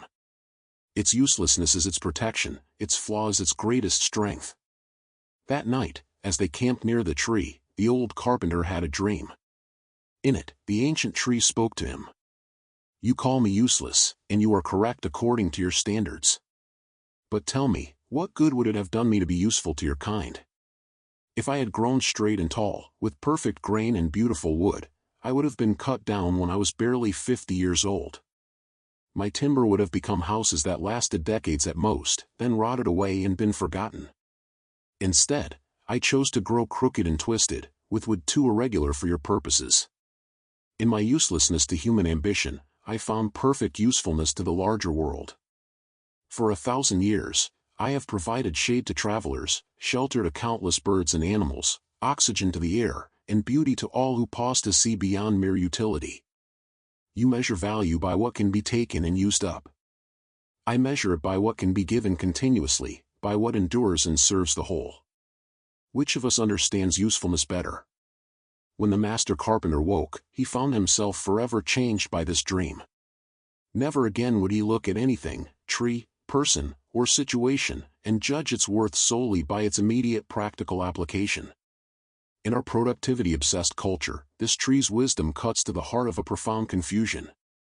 We have been taught to measure our worth by our output, our value by our achievements, our success by our utility to systems that consume rather than nurture. But what if your greatest strength lies precisely in those qualities that the world calls useless? What if your sensitivity, your tendency to question rather than comply, your need for solitude, your unconventional way of seeing, what if these flaws are actually protecting you from being consumed by a culture that uses up its straight trees and tosses them aside? I have watched many people discover that their deepest gifts emerge not from their trained skills or marketable talents, but from those parts of themselves they had learned to hide or apologize for. The introvert whose quiet presence creates space for others to feel heard. The dreamer whose impractical visions inspire practical people to reach higher. The one who learns differently, whose unique perspective reveals solutions that conventional thinking missed. Like the tree, your uselessness to limited definitions of value may be your greatest usefulness to the larger purpose of your life. The executive who lost everything and found wisdom. 3 years ago, I encountered a man whose story illustrates how the farmer's wisdom applies to our modern challenges. Richard had spent 20 years building what appeared to be a perfect life. As a senior executive at a multinational corporation, he commanded a 7-figure salary, owned homes in 3 cities, and was respected by peers and feared by competitors. His days began at 5 a.m. with market reports from 3 continents and ended near midnight with video conferences connecting him to offices around the world. He prided himself on never taking vacation, on being the first to arrive and last to leave, on solving problems that others found impossible. I was addicted to being needed, he told me, sitting in the small garden behind the modest apartment where he now lives. I thought my worth came from my ability to handle pressure, to make the difficult decisions, to carry more weight than anyone else could bear. The collapse came suddenly, as these things often do. A hostile takeover, combined with changes in global markets and a personal health scare, created what Richard called a perfect storm of losing everything I thought mattered. Within 6 months, he was unemployed, divorced, and facing serious questions about priorities he had never examined. The night I cleaned out my office, I sat in my car in the empty parking garage and felt this overwhelming sense of relief. Which made no sense. I had just lost everything. I should have been devastated. But instead, I felt like I could breathe for the first time in years. Richard's neighbors in his previous life, like those of the farmer, were quick to offer their judgments. Some expressed sympathy for his terrible losses. Others whispered about how the mighty fall. A few offered networking contacts and strategies for getting back on track. But Richard found himself responding with something like the farmer's equanimity, perhaps. We shall see. Instead of immediately launching into job searching and career rebuilding, he did something unprecedented in his adult life. He paused. For the first time since college, he had mornings without urgent emails, evenings without crisis management, weekends without strategic planning sessions. I started walking, he said. Just walking through neighborhoods I had lived in but never really seen. I noticed things, the way morning light fell through old oak trees, the sound of children playing in parks I had driven past for years without stopping. I realized I had been so focused on climbing the mountain that I had never actually looked around to see where I was. During these walks, Richard began to remember parts of himself that had been buried under decades of professional identity. He recalled his love of cooking, abandoned when restaurant meals became more efficient. He rediscovered his fascination with astronomy, forgotten in offices where he rarely saw natural daylight. Most surprisingly, he found himself drawn to volunteering at a local literacy center, working with adults who were learning to read. Teaching someone to sound out words at age 45, he reflected, showed me more about real success than any merger I had ever negotiated. The patience it required, the celebration of tiny victories, the trust someone placed in me not because of my title or salary, but because I showed up consistently with kindness, that was usefulness I had never experienced. 6 months after his corporate life ended, Richard received 3 job offers, each promising to restore him to his previous level of income and status. To the amazement of his former colleagues, he turned them all down. Instead, he accepted a position as program coordinator at the literacy center, earning roughly 1/10 of his previous salary but finding richness that his wealth had never provided. He moved from his suburban mansion to a small downtown apartment within walking distance of work. He began cooking meals instead of ordering them, reading books instead of business reports, cultivating friendships based on shared interests rather than strategic networking. People ask me if I regret losing my old life, Richard said as evening shadows lengthened in his garden. But I didn't lose it, I traded it. I traded a life that looked successful from the outside but felt empty on the inside for one that looks simple from the outside but feels abundant within. 2 years later, Richard met Sarah, a librarian who had never heard of his former corporate achievements and fell in love with the man who brought her vegetables from his small garden and listened to her thoughts about the books they shared. They married in a quiet ceremony attended by literacy students whose lives Richard had touched and colleagues who had become genuine friends. My first wedding cost more than many people earn in a year and felt like a business presentation, Richard laughed. This one cost less than I used to spend on a single business dinner and felt like coming home to myself. The farmer's wisdom echoes through Richard's story, apparent loss revealed as necessary transformation, seeming disaster opening doorways to authentic fulfillment. But the deeper teaching lies in his willingness to sit with uncertainty, to resist the rush toward immediate solutions, to allow space for a new life to emerge organically rather than force his way back to familiar territory. The argument that never happened. Maria's transformation illustrates the profound power of non-contention, the art of resolving conflict by refusing to participate in its escalation. For years, she had dreaded family gatherings, particularly interactions with her brother Carlos, whose political views seemed designed to trigger arguments that left everyone exhausted and relationships strained.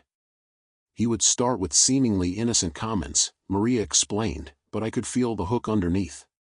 He knew exactly which topics would get me reactive, and I always took the bait. We'd end up in these horrible shouting matches that accomplished nothing except making everyone else uncomfortable. The pattern was so predictable that other family members began making jokes about it, setting timers to see how long Maria and Carlos could be in the same room before the first heated exchange. Maria found herself dreading holidays and birthday parties, anxiety building for weeks before any family event. During one particularly painful Thanksgiving argument, Maria watched her elderly mother's face crumple with sadness as her 2 adult children fought like teenagers. That image haunted her for weeks afterward and led her to seek a different approach. I realized I was addicted to being right, she reflected. Even when winning an argument cost me peace of mind and damaged relationships I actually cared about. I was like someone who keeps hitting themselves with a hammer because they want to prove the hammer is hard. The next family gathering was Carlos's birthday party. Maria arrived having made a commitment to experiment with what she called loving non-engagement. Instead of preparing counterarguments to his likely provocations, she practiced a simple internal mantra: "This is not about me." The test came quickly. Within 20 minutes, Carlos launched into a topic he knew would normally trigger her passionate response. But instead of taking the bait, Maria did something unprecedented. She listened with genuine curiosity. "That's interesting," she said when he finished his provocative statement. "I've never thought about it from that perspective. Tell me more about how you came to see it that way." The effect was immediate and disorienting, for both of them. Carlos had prepared for battle and instead encountered receptivity. His aggressive energy had nowhere to attach, like a fighter throwing a punch at empty air. What happened next surprised everyone, including Maria. When Carlos realized his sister was actually listening rather than preparing her rebuttal, his own tone began to soften. The information he shared about his viewpoint revealed experiences and concerns that Maria had never understood before. "I still disagreed with his conclusions," Maria said, "but I finally understood the genuine fears and values that led him there. He wasn't just trying to be difficult, he was expressing real concerns in the only way he knew how."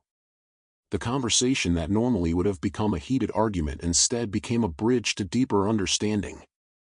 Other family members, freed from the tension that usually dominated these gatherings, began sharing their own thoughts more openly. Maria's mother, instead of retreating to the kitchen in distress, found herself enjoying the kind of rich family discussions she had always hoped for. "The strangest part," Maria reflected, "was that I felt more authentically myself than I ever had in our previous fights. When I was arguing, I became this reactive, angry person who didn't represent my true values. When I chose curiosity over combat, I could respond from a place that actually aligned with who I want to be."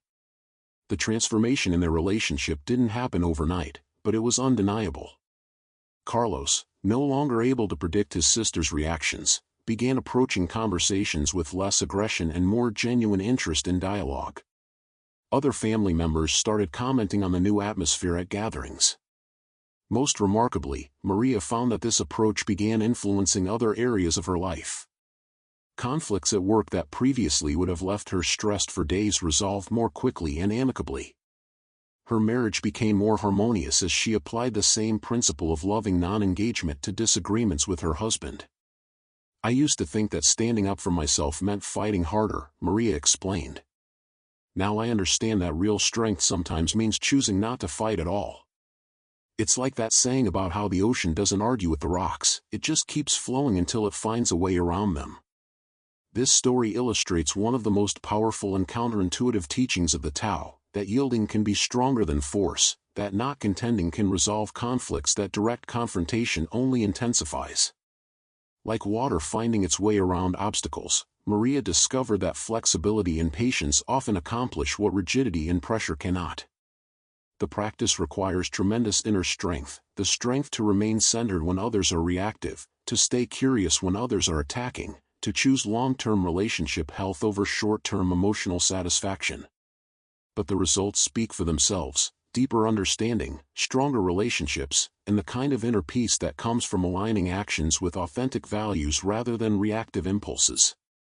The river that changed course. Sometimes the most profound transformations come not from dramatic decisions but from gradual shifts, like a river slowly carving new channels through landscape that appears unchangeable. David's story shows us how acceptance of inevitable change can reveal opportunities that resistance would never allow us to see. For 15 years, David had operated a small bookstore in a neighborhood that was slowly gentrifying around him. The shop had been his dream since college: floor-to-ceiling shelves packed with carefully curated books, comfortable reading chairs by tall windows, the kind of intimate literary sanctuary where customers became friends and browsing became meditation. But the neighborhood was changing. Rising rents forced out the coffee shop next door, the vintage clothing store across the street, and several longtime restaurants that had created the area's bohemian character. Chain stores and upscale boutiques moved in, catering to newer residents with different tastes and higher incomes. "I watched my customer base shrink month by month," David said. People were moving farther out to find affordable housing, and the new residents seemed more interested in buying books online than building relationships with a local bookseller. I felt like I was holding on to something beautiful that the world no longer wanted. For 2 years, David fought the changes with increasing desperation. He extended his hours, added coffee and pastries, hosted more author events, launched online sales, and even considered expanding into greeting cards and gifts. Each new effort required more energy and yielded diminishing returns. I was like someone trying to dam a river with my bare hands, he reflected.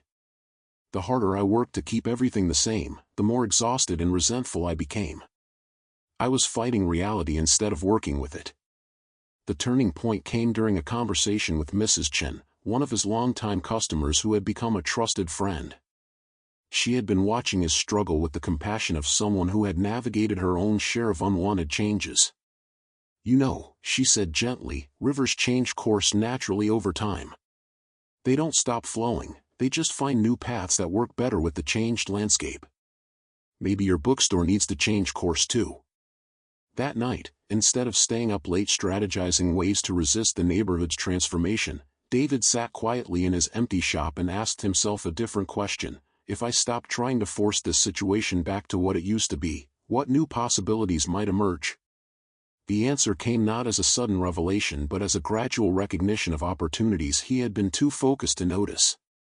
Several customers had mentioned wanting to start book clubs but lacking a suitable meeting space. Teachers from nearby schools had expressed interest in after-school literacy programs. Elderly residents, many feeling disconnected from the changing neighborhood, had asked about memoir writing workshops. "I realized I had been defining my business too narrowly," David said. "I thought I was in the book-selling business, but what I really loved was connecting people with stories and ideas. Once I understood that, I could see ways to serve that deeper purpose even as the surface circumstances changed." David began experimenting with what he called literary community building. He reduced his retail inventory but expanded his programming. Book clubs met twice weekly in the comfortable seating area. Children's story time happened every Saturday morning. Monthly memoir workshops filled with neighbors eager to document their life experiences. The financial model shifted too. Instead of relying primarily on book sales, David began charging modest fees for workshops and events while maintaining the bookstore as a welcoming community hub. He partnered with local schools to provide after-school tutoring and literacy support. Most surprisingly, the new programming attracted some of the neighborhood's newer residents who had initially seemed uninterested in his store. Young parents brought their children to story time. Professionals joined evening book clubs. Even some of the chain store managers became regular customers, drawn by the authentic community feeling they couldn't find in their corporate environments. The neighborhood did change, David acknowledged, but instead of fighting that change, I found ways to be part of creating the kind of community we all actually wanted. The new residents weren't trying to destroy what we had, many of them were looking for the same sense of connection and belonging that I valued. 3 years later, David's bookstore looks different than it did during his resistance phase, but it serves its deeper purpose more fully. The retail space is smaller, but the community impact is larger. His income is steadier, his stress is lower, and his sense of meaning is deeper. I learned that accepting change doesn't mean becoming passive, David reflected. It means working with the energy that's already moving instead of exhausting yourself fighting against it. Like a river that finds a new course, I found new ways to flow that honored what mattered most while adapting to new realities. The story illustrates a profound truth about navigating change. Resistance creates suffering, while acceptance creates space for creative adaptation. When we stop using our energy to fight inevitable transformations, that energy becomes available for discovering opportunities that resistance would never allow us to see. The woman who learned to say no by saying yes. The art of boundaries often seems to require hardness, confrontation, the ability to stand firm against external pressure. But Jennifer's story reveals a more subtle approach, how authentic boundaries can emerge from deep alignment with one's own values rather than reaction against others' demands. For years, Jennifer had struggled with what she called chronic yes disease. As a social worker, mother of 2, and active community volunteer, she found herself constantly overwhelmed by requests for her time and energy. Her days overflowed with commitments that left her exhausted and resentful, yet she couldn't seem to find the strength to disappoint people by saying no. I was raised to believe that being helpful meant always being available, Jennifer explained. Saying no felt selfish, harsh, like I was letting people down who were counting on me. So I kept saying yes until my life became completely unmanageable. The crisis point came during a particularly overwhelming week when she had agreed to organize a fundraiser for her children's school, take extra shifts to cover for a colleague on sick leave, host her husband's business dinner, and provide meals for a friend recovering from surgery. By Wednesday of that week, she found herself crying in the grocery store, unable to remember what she had come to buy. I realized I was helping everyone except the person who needed help most urgently, myself. And because I was running on empty, the quality of help I was giving others wasn't even very good. I was resentful, scattered, and stressed, which didn't serve anyone well. Traditional advice about boundary setting focused on learning to say no more firmly, but Jennifer found this approach felt forced and inauthentic to her naturally giving nature. Instead, she decided to experiment with what she called saying yes to what matters most. The shift began with a simple practice. Before responding to any request, she would pause and ask herself, is this a yes from my deepest values or a yes from my fear of disappointing others? The first test came when a colleague asked her to take on additional weekend work during her son's soccer season. Instead of immediately agreeing, her old pattern, or forcing herself to refuse, the traditional boundary advice, Jennifer sat quietly with the request. I realized that spending Saturday mornings watching my son play soccer filled me with genuine joy and connection, while the extra work would just be adding stress for money I didn't urgently need. When I framed it that way, the choice became clear. But instead of simply saying, "No, I can't work weekends," Jennifer responded differently. "I've made a commitment to be present for my children's activities this season because that connection is really important to our family. I won't be able to take on weekend shifts, but I could potentially adjust my weekday schedule if that would help." The response honored both her authentic priorities and her colleague's needs without creating conflict or defensiveness. Her colleague actually expressed appreciation for the clear communication and worked with the scheduling department to find other solutions. I discovered that when I said yes to what truly mattered to me, saying no to other things became natural rather than forced. It wasn't about being selfish, it was about being authentic. Jennifer began applying this principle more broadly. When asked to join another volunteer committee, she paused to consider whether it aligned with her core values and current capacity. When friends requested help with projects, she checked in with herself about whether she could give assistance from a place of genuine willingness or only from obligation. The results surprised her. Instead of disappointing people, her more selective yes seemed to be received more positively. When she agreed to help, people sensed her full presence and enthusiasm. When she declined, her honest communication about priorities helped others understand and respect her decisions. I expected people to be angry or hurt when I started being more selective about commitments, Jennifer reflected, but the opposite happened. My relationships became more honest and satisfying because I was showing up authentically instead of resentfully.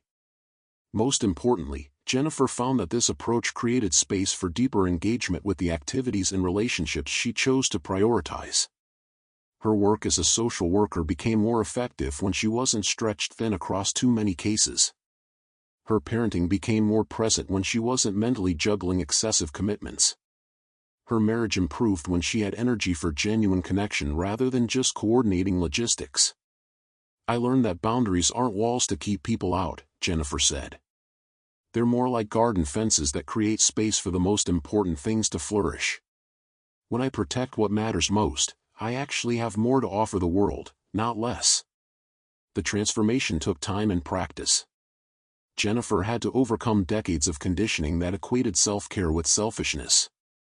She had to learn to trust that people would respect her authentic priorities rather than demanding unlimited availability. Most challenging, she had to release the identity of being someone who never disappointed anyone. But the results spoke for themselves: deeper relationships, more meaningful work, better health, and the kind of inner peace that comes from living in alignment with authentic values rather than external expectations. Jennifer's story shows us that the strongest boundaries often emerge not from forceful resistance but from clear commitment to what we most deeply value. When we learn to say yes wholeheartedly to our authentic priorities, saying no to everything else becomes a natural expression of that commitment rather than a forced rejection of others' needs. The spring that didn't force the flow. The final story brings us full circle to the essential teaching woven through all these tales: the power of natural action over forced effort, of trust over control, of allowing over demanding. Marcus had built his consulting business through sheer force of will, working 18-hour days, aggressively pursuing clients, and pushing through obstacles with the kind of relentless determination that his business school professors had praised. For 5 years, this approach had generated steady growth and impressive revenue, but it had also left him physically exhausted, emotionally drained, and spiritually empty. "I was successful by every external measure," Marcus said, "but I felt like I was swimming upstream constantly. Every day was a battle, every client relationship required enormous effort to maintain, and I could never relax because I was always worried about losing momentum." The wake-up call came during a routine medical checkup when his doctor expressed serious concern about his blood pressure, stress levels, and signs of chronic fatigue. At 34, Marcus had the health markers of someone 20 years older, living under constant stress. "My doctor asked me a simple question that stopped me cold," Marcus recalled. "What would happen if you worked half as hard?" I realized I had no idea. I had been operating from this assumption that success required constant force, but I had never tested whether that was actually true. Rather than making dramatic changes immediately, Marcus decided to experiment with what he called strategic ease, looking for ways to accomplish his goals with less force and more flow.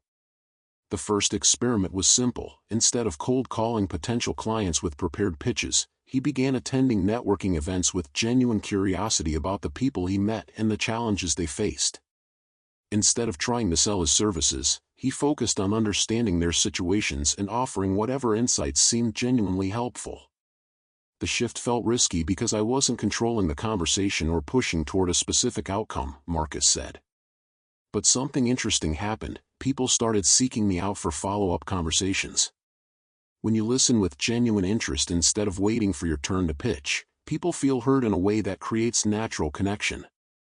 Within 3 months, Marcus was receiving more qualified referrals than he had generated through months of aggressive cold calling. But more importantly, the clients who came to him through this organic approach were better fits for his services and more pleasant to work with. Encouraged by these results, Marcus began applying the same principle to other aspects of his business. Instead of forcing himself to work long hours regardless of his energy levels, he started paying attention to his natural rhythms and scheduling demanding tasks when he felt most alert and creative.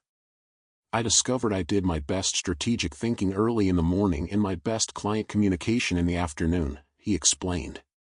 "When I aligned my work with these natural patterns instead of fighting against them, my productivity actually increased even though I was working fewer hours."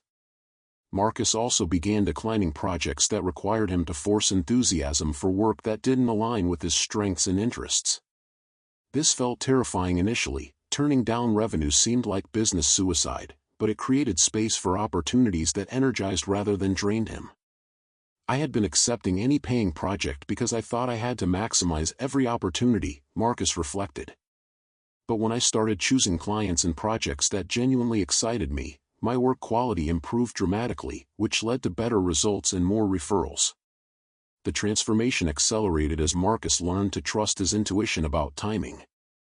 Instead of forcing decisions or pushing conversations toward premature closure, he began allowing natural rhythms to guide his business development. "I learned to recognize when a potential client was ready to move forward and when they needed more time to think," he said. "Instead of pressuring people toward quick decisions, I gave them space to reach their own conclusions." Paradoxically, this led to faster and more solid commitments because people felt respected rather than manipulated. 2 years after beginning his experiments with effortless effort, Marcus's business was generating 40% more revenue while requiring 30% fewer working hours.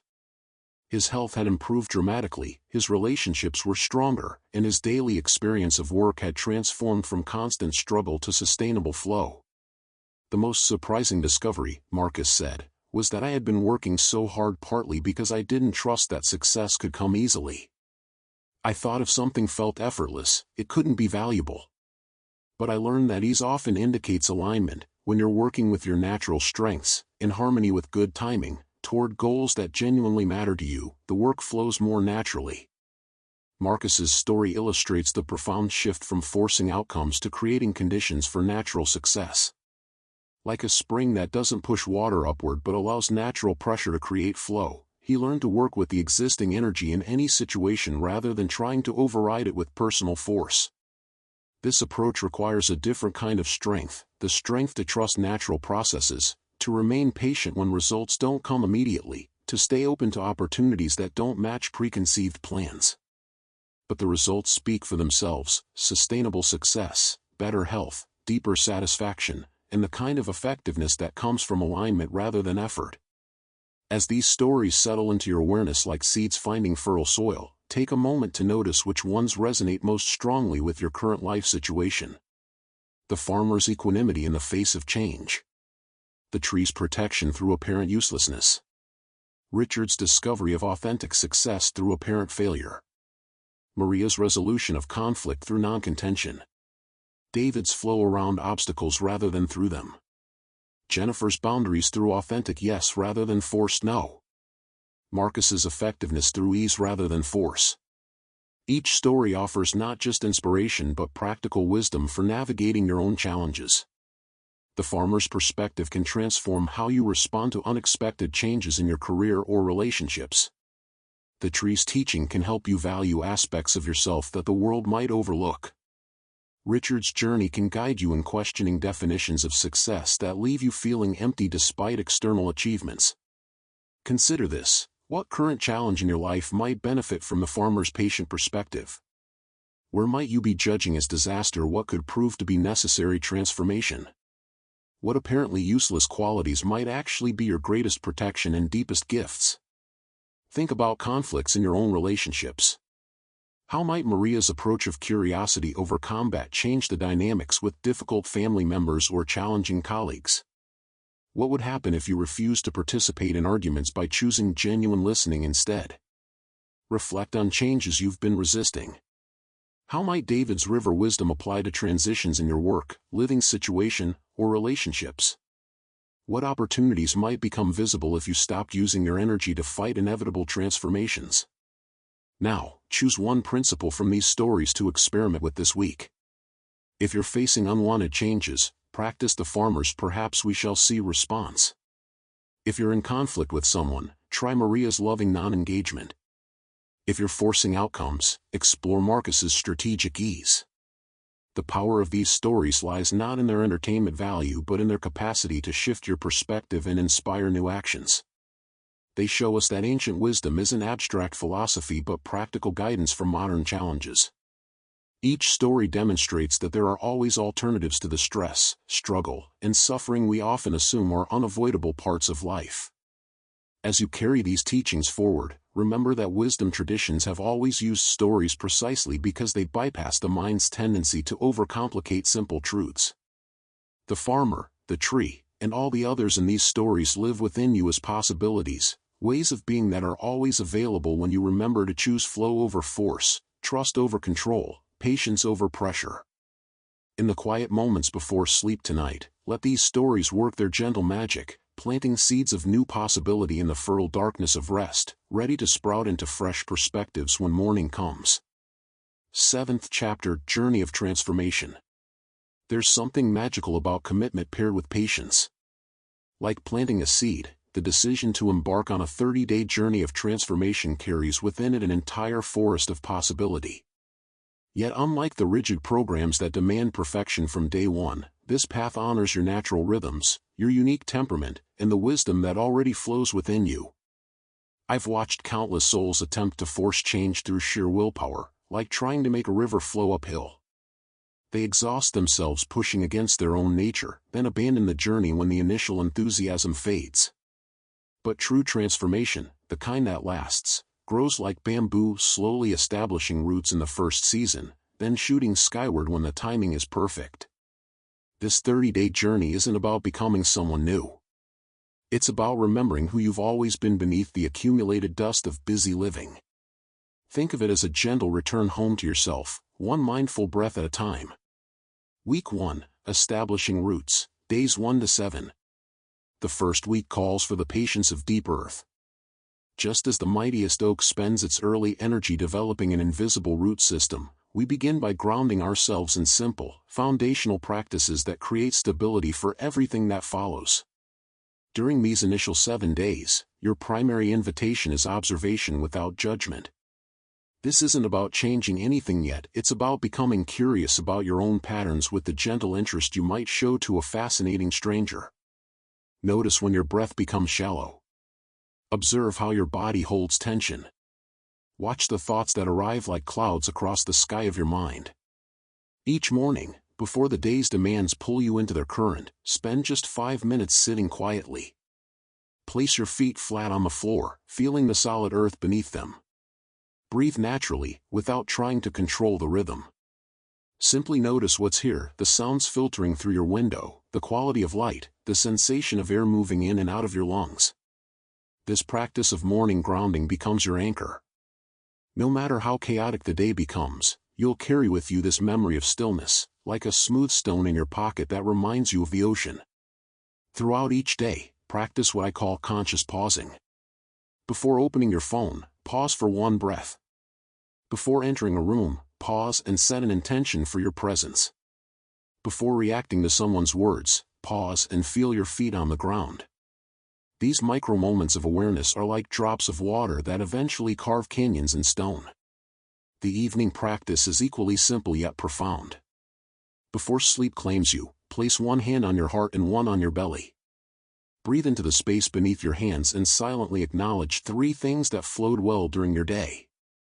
Not achievements or successes, but moments of natural flow, a conversation that felt easy, a task completed without struggle, a moment of unexpected beauty. Week 2, Finding the Flow, Days 8 to 14. With roots beginning to establish, the second week introduces you to Wu Wei, the art of effortless action. This isn't about becoming passive or lazy. It's about learning to recognize the difference between forcing and allowing, between swimming upstream and riding the current. Start each day by asking yourself, what wants to happen today? This question shifts you from the demanding energy of what must I accomplish, to the receptive awareness of what is trying to emerge. Sometimes you'll sense energy for tackling challenging projects. Other days will call for gentleness and restoration. Both are perfect when they align with your natural rhythm. Practice decision-making from your belly rather than your head. When faced with choices, notice which option creates expansion in your chest and which creates contraction. Your body knows before your mind analyzes. A yes feels like opening. A no feels like closing. Neither is wrong, they're simply different kinds of information. Begin experimenting with timing.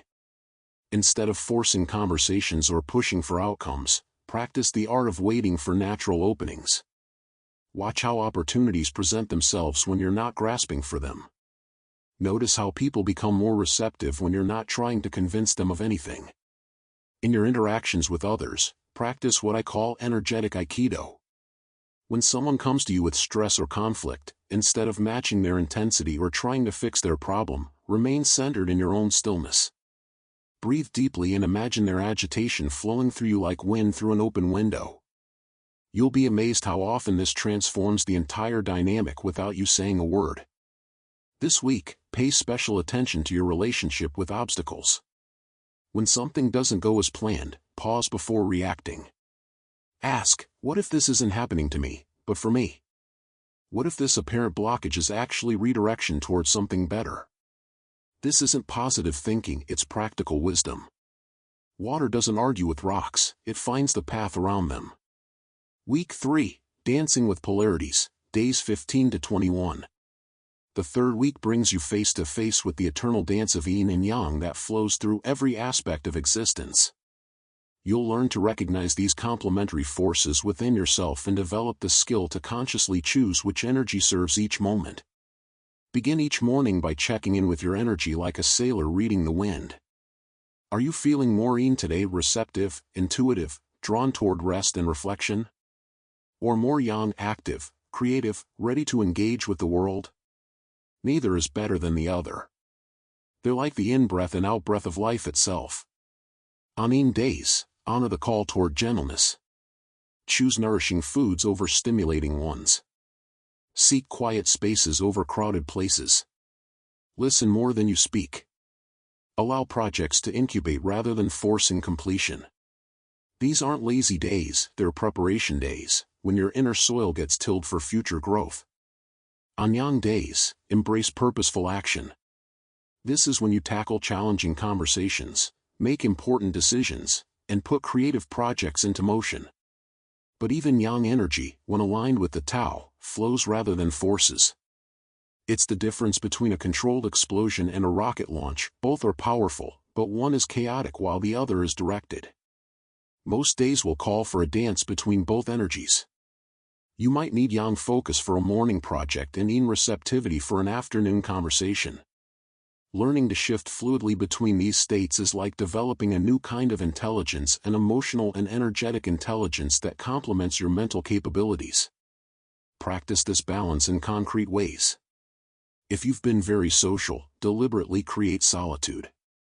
If you've been isolated, reach out for connection. If you've been highly structured, introduce some spontaneity.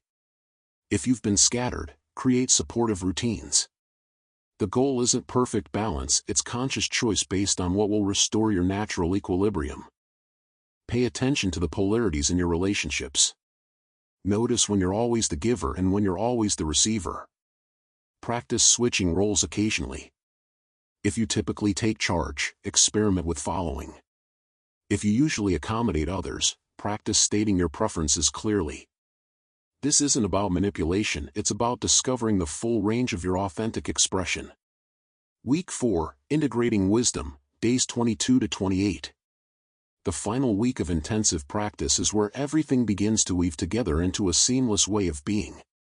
Like a musician who has practiced scales enough to forget them while making music, you'll find the principles becoming natural responses rather than conscious techniques. This week, your primary practice is taking your developing awareness into increasingly challenging situations. Instead of meditating only in quiet spaces, practice presence in noisy environments. Instead of breathing consciously only when calm, remember to return to your breath especially when stressed. Seek out opportunities to apply Wu Wei in situations that typically trigger your reactive patterns. If criticism usually makes you defensive, practice receiving it with the spaciousness of sky accepting passing clouds. If waiting in lines frustrates you, use these moments to practice patience as a form of spiritual strength training. If certain people consistently irritate you, approach them with the curiosity of an anthropologist studying a fascinating culture. This is also the week to begin sharing your practice without preaching it. Let your increased calmness speak for itself. Allow your more spacious responses to surprise people who are used to your old patterns. When someone asks what's different about you, share simply and without trying to convert them to your way of seeing. Begin to recognize the subtle signs that your practice is integrating. You might notice that you sleep more deeply, worry less about things outside your control, or find yourself naturally pausing before reacting. Conflicts that used to consume your mental energy might resolve themselves when you stop feeding them with your attention. Decisions that once felt overwhelming might become clearer when you stop forcing outcomes. The most profound sign of integration is when the practice stops feeling like something you do and starts feeling like something you are. The boundaries between spiritual time and regular time begin to dissolve. Every conversation becomes an opportunity for presence. Every challenge becomes a chance to practice flowing around obstacles. Every moment becomes a doorway into deeper aliveness. Days of Refinement, 29 to 30. These final 2 days are for customization and commitment. Like a tailor making final adjustments to ensure perfect fit, you'll refine your practice to match your unique circumstances, temperament, and life situation. Reflect on what you've discovered about your natural rhythms. Are you someone who benefits from morning practices or evening ones? Do you prefer movement-based awareness or still meditation? Are you more responsive to structured routines or flexible approaches? There's no right answer, only what works sustainably for your particular expression of human consciousness. Create what I call your minimum viable practice, the smallest possible daily commitment that keeps you connected to this deeper way of living. This might be 3 conscious breaths upon waking, a mindful cup of tea, or simply remembering to pause before entering your home each evening. The key is choosing something so simple that you can maintain it even during your most challenging periods. On day 30, create a personal ritual of gratitude and commitment. This isn't about making rigid vows that will eventually become burdens. It's about acknowledging the journey you've taken and consciously choosing to continue walking this path with yourself. Light a candle, sit in a place that feels sacred to you, and speak aloud your intention to keep cultivating this relationship with your deeper wisdom. Moment of reflection. As you consider embarking on this 30-day journey, what excites you most? What concerns you most? Both responses contain valuable information about where you are right now and where you're ready to grow. Moment of reflection. Think about a time when you forced something to happen versus a time when things flowed naturally. What was different about your inner state in each situation? How might you recognize and cultivate more of that natural flow? Moment of reflection. What would change in your daily life if you truly trusted that you already possess all the wisdom you need? How would you move through your days differently? Practice. Choose one routine daily activity: brushing your teeth, making coffee, walking to your car, and commit to doing it with complete presence for the next 7 days. Notice how bringing full attention to simple acts begins to transform your entire relationship with time and experience. This single practice will become a bridge between the structured 30 days and a lifetime of mindful living. The path continues beyond these 30 days, but it continues with you as a different person, not someone who has learned techniques, but someone who has remembered their natural way of flowing with the eternal rhythm that moves through all things. 8th chapter. The path continues. As I sit here in the gentle morning light, feeling the familiar rhythm of my breath moving like a quiet river, I find myself thinking about the nature of conclusions. In our Western world, we love endings that tie everything together with neat ribbons, complete transformations that promise happily ever after. Yet the Tao whispers something different to those who listen carefully. There are no true endings, only deeper beginnings. You've walked with me through these pages, perhaps tasted moments of that profound stillness that exists between thoughts, felt the relief of releasing your grip on outcomes you cannot control. Some of you have begun to move like water around obstacles that once seemed insurmountable. Others have discovered that the strength you sought was already flowing through your veins, quiet as sap rising in early spring. Today, I want to speak with you about what comes next, not as a teacher dispensing final wisdom, but as an old friend who has walked this pathless path for countless seasons and learned that the most profound teachings often come disguised as ordinary moments. When practice becomes life. There's a particular morning I remember from many years ago. I had risen early, as was my custom, to sit in meditation before the world awakened around me. As I settled into stillness, I noticed something that made me smile with the quiet joy of recognition. My breathing had become wu-wei, effortless action happening by itself. I wasn't doing meditation, meditation was occurring through me, natural as dew forming on grass. This is the threshold you're approaching, though you may not recognize it yet. The practices we've explored together, the conscious breathing, the mindful walking, the art of listening without immediately formulating responses, these begin as intentional acts. You remember to pause before reacting. You choose to respond from centeredness rather than reactivity. You consciously seek the valley position of humility when ego wants to claim the mountaintop. But gradually, mysteriously, something shifts. The pause becomes your natural rhythm. Centeredness becomes your default state. Humility reveals itself not as self-diminishment, but as the most efficient way to move through the world, like water finding its level without conscious calculation. This transition happens so subtly that many people miss it entirely. One day, a colleague notices you seem different, calmer, more present. "How do you stay so peaceful when everything's falling apart?" they ask. You realize you can't point to a specific technique you're using in that moment. You're simply being who you've become through countless small choices to align with natural flow rather than fight against it. This is when practice becomes life, when the Tao ceases to be something you do and becomes something you are. Weathering life's inevitable storms. Yet let me speak honestly about what this transformation does and doesn't promise you. Embracing the Tao doesn't grant immunity from life's storms. You will still face loss, disappointment, physical pain, and uncertainty. The difference lies not in what happens to you, but in how you relate to what happens. I think of my student Maria, who called me in tears 2 years into her practice. Her marriage was ending, her teenage daughter barely spoke to her, and she'd just learned her position was being eliminated at work. I thought I was beyond this kind of suffering, she whispered. I feel like I've failed at everything, including the Tao. Tell me, I said gently, how are you suffering differently now than you might have 2 years ago? There was a long pause. I'm not adding stories about how I'm a victim. I'm not making it mean I'm fundamentally flawed. I'm sad and scared, but I'm not drowning in rage or bitterness. Another pause.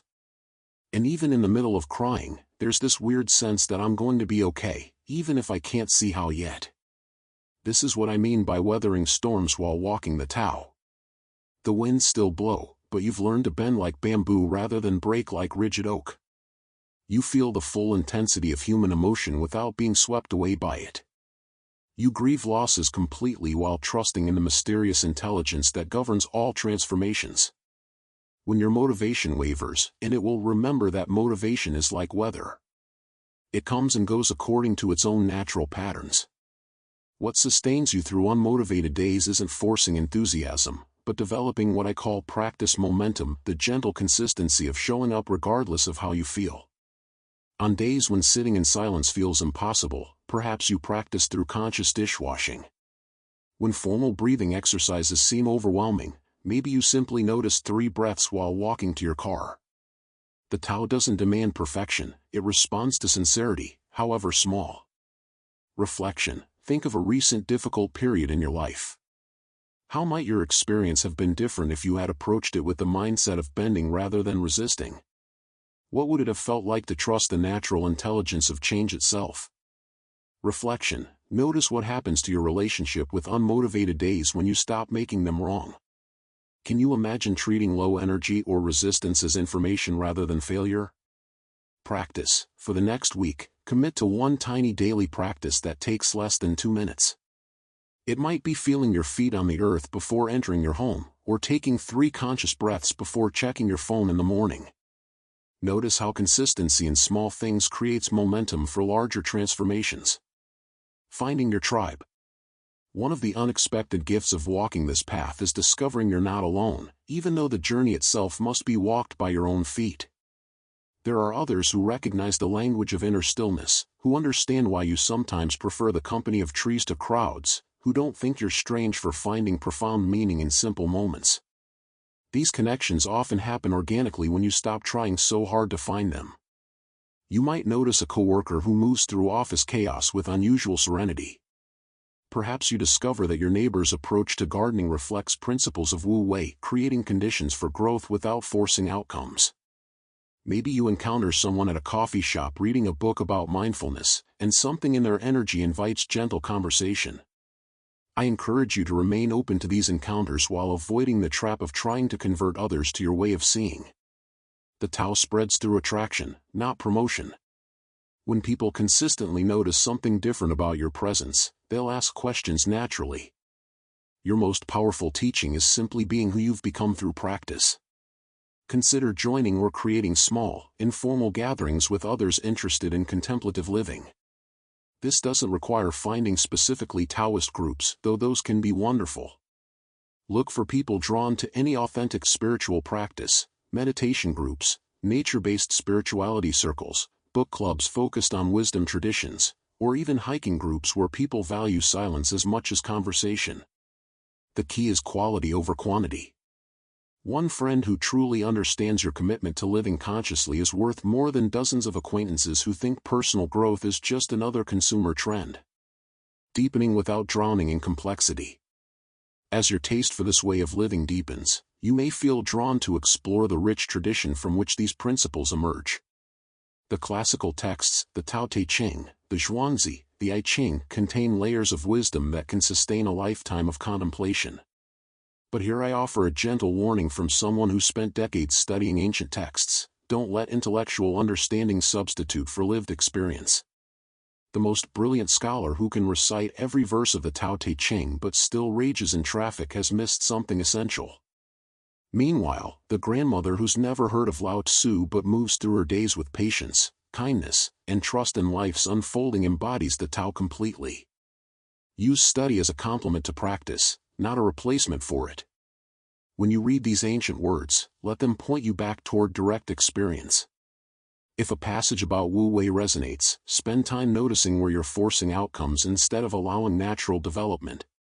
If a verse about the power of emptiness strikes you, experiment with creating more spaciousness in your schedule or conversations. The texts become most alive when they confirm what you're discovering through your own experimentation with conscious living. This creates a beautiful feedback loop. Practice illuminates meaning in the texts, and the texts offer language for experiences that might otherwise remain formless. Reflection: what draws you more strongly, intellectual understanding or embodied experience? How might you honor both without letting one overshadow the other? Reflection: when has someone's presence taught you more than their words? What qualities did they embody that you'd like to cultivate in yourself? Practice: choose one brief passage from any wisdom tradition that speaks to you. Instead of analyzing its meaning, spend a week experimenting with living its essence. Notice what you discover through embodiment that thinking alone couldn't reveal. The transmission of silence. Something beautiful begins to happen as you establish yourself more firmly in this way of being. You become a source of calm in your family, your workplace, your community, not through preaching or advice giving, but through the quality of your presence itself. Children especially are exquisitely sensitive to authentic centeredness. They may gravitate toward you without understanding why, drawn to the spaciousness you carry. Stressed colleagues find themselves breathing more deeply in your vicinity. Friends begin calling you when they need to remember their own wisdom rather than seeking solutions from outside themselves. This isn't about becoming anyone's guru or setting yourself up as a spiritual authority. It's about recognizing that consciousness is contagious. When you consistently choose responding over reacting, others remember they have that choice too. When you demonstrate trust in life's unfolding during uncertain times, you give others permission to release their grip on control. I've watched students transform entire family systems simply by changing their own patterns. One man stopped arguing with his politically opposite brother and began listening with genuine curiosity instead.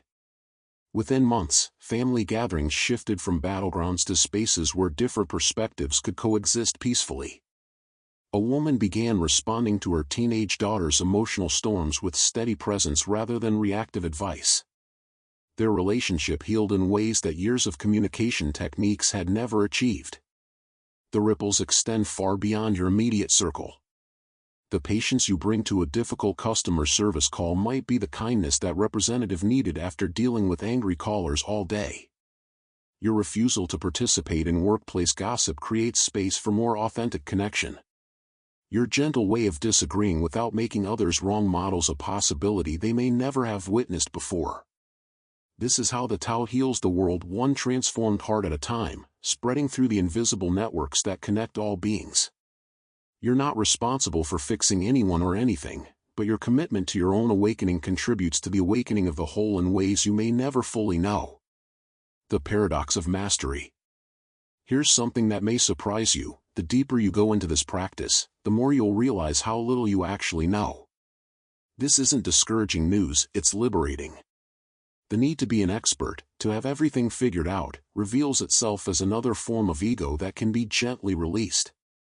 True mastery in the Tao looks remarkably like beginner's mind. Masters remain endlessly curious about the mystery of existence. They meet each moment fresh, without assuming they already know what it will bring. They hold their opinions lightly, always willing to be surprised by new information or perspectives.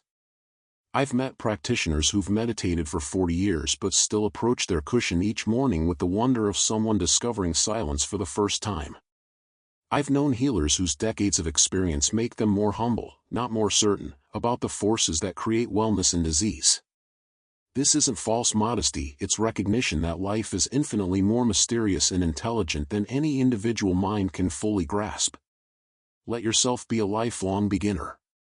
When someone asks how long you've been doing this, you might truthfully answer, "I'm just starting," because each day offers fresh opportunities to choose alignment over resistance, presence over distraction, trust over control.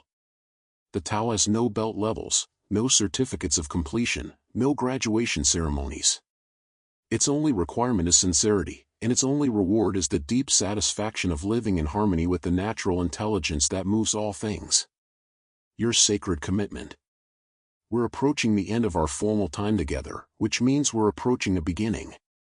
The seeds planted through our exploration will continue growing in the soil of your daily experience long after you've set this book aside. I want to invite you into a moment of conscious commitment, not to me, not to any external authority, but to the deepest truth you've recognized about yourself through this journey. This isn't a solemn vow that binds you forever, but a loving intention you can choose to renew each day. Find a quiet moment, perhaps in a place in nature that feeds your soul. Feel your connection to the earth beneath you and the vast sky above. Breathe naturally and let yourself settle into the present moment completely. From this place of centeredness, speak silently to your own heart. What do you commit to? Perhaps it's choosing trust over anxiety when facing uncertainty. Maybe it's responding from love rather than fear in your most challenging relationship. It could be honoring your own rhythm instead of forcing productivity according to external demands. Let your commitment be simple, specific, and sustainable. The Tao responds to consistency more than intensity. It's better to promise yourself one conscious breath each morning than to commit to an hour of meditation you can't maintain. Write your commitment somewhere you'll see it regularly, but hold it lightly. You're not creating another shoulds to burden yourself with, you're clarifying an intention that can guide your choices when life gets complicated. Remember that commitment in the Taoist sense isn't rigid adherence to rules. It's like a river's commitment to flowing toward the sea, constant in direction, infinitely flexible in method. There will be days when you forget, react from old patterns, or feel disconnected from everything you've learned. These aren't failures, they're part of the natural rhythm of growth. Reflection. What aspect of Taoist living calls to you most strongly? How might you honor that calling without making it another form of self-improvement project? Reflection. When you imagine yourself 5 years from now, having deepened in this practice, what do you see? How does that future self move through the world? Practice. Create your own daily renewal ritual. It might be as simple as placing your hand on your heart each morning and silently recommitting to living consciously. Let this become a moment of beginning fresh, regardless of yesterday's challenges or successes. Seeds for future generations. As I prepare to release you into the continuation of your journey, I want you to understand something profound about what you're contributing to the world simply by walking this path. Every moment you choose presence over distraction, every time you respond from centeredness rather than reactivity, every instance of trusting life's unfolding rather than forcing outcomes, these choices create ripples that extend far beyond your personal experience. You're participating in a quiet revolution that's been occurring for thousands of years, the gradual awakening of human consciousness to its true nature. The stress, conflict, and disconnection that characterize so much of modern life aren't inevitable features of human existence. They're symptoms of forgetting our essential interconnection with each other and with the natural world. Your individual healing is collective healing. Your personal peace contributes to global peace in ways that political activism alone cannot achieve. The consciousness you cultivate becomes part of the field of awareness available to future generations. The children being born today will inherit not just our environmental and economic choices, but the quality of presence we've developed. This isn't pressure to be perfect or to save the world through your spiritual practice. It's an invitation to recognize the cosmic significance of your seemingly ordinary commitment to living consciously. The grandmother who remains centered while caring for a difficult spouse, the father who breathes deeply before responding to his teenager's anger, the worker who brings patience to a frustrating meeting, these are the unsung heroes transforming human civilization from the inside out. Trust that your sincere practice matters more than you can measure. Plant seeds of awareness through your way of being, knowing that you may never see their full flowering. Like those ancient masters who transmitted wisdom across centuries through their example, you're contributing to a legacy that extends far beyond your individual lifetime. The path continues not just for you, but through you, as the eternal Tao expresses itself uniquely through your particular combination of temperament, circumstances, and choices. You're both student and teacher, both receiver and transmitter of this timeless wisdom. As our time together in this form draws to a close, I bow to the consciousness reading these words, the same consciousness that watches your breath, that notices your thoughts, that recognizes itself in moments of deep stillness. May you walk gently on this earth, may you find peace in uncertainty, and may your life be a blessing to all beings you encounter along the way. The Tao that cannot be named continues to flow through you, as you, beyond any words we might use to describe it. Trust that. Live from that. Be that. The path continues, and you are never alone on it.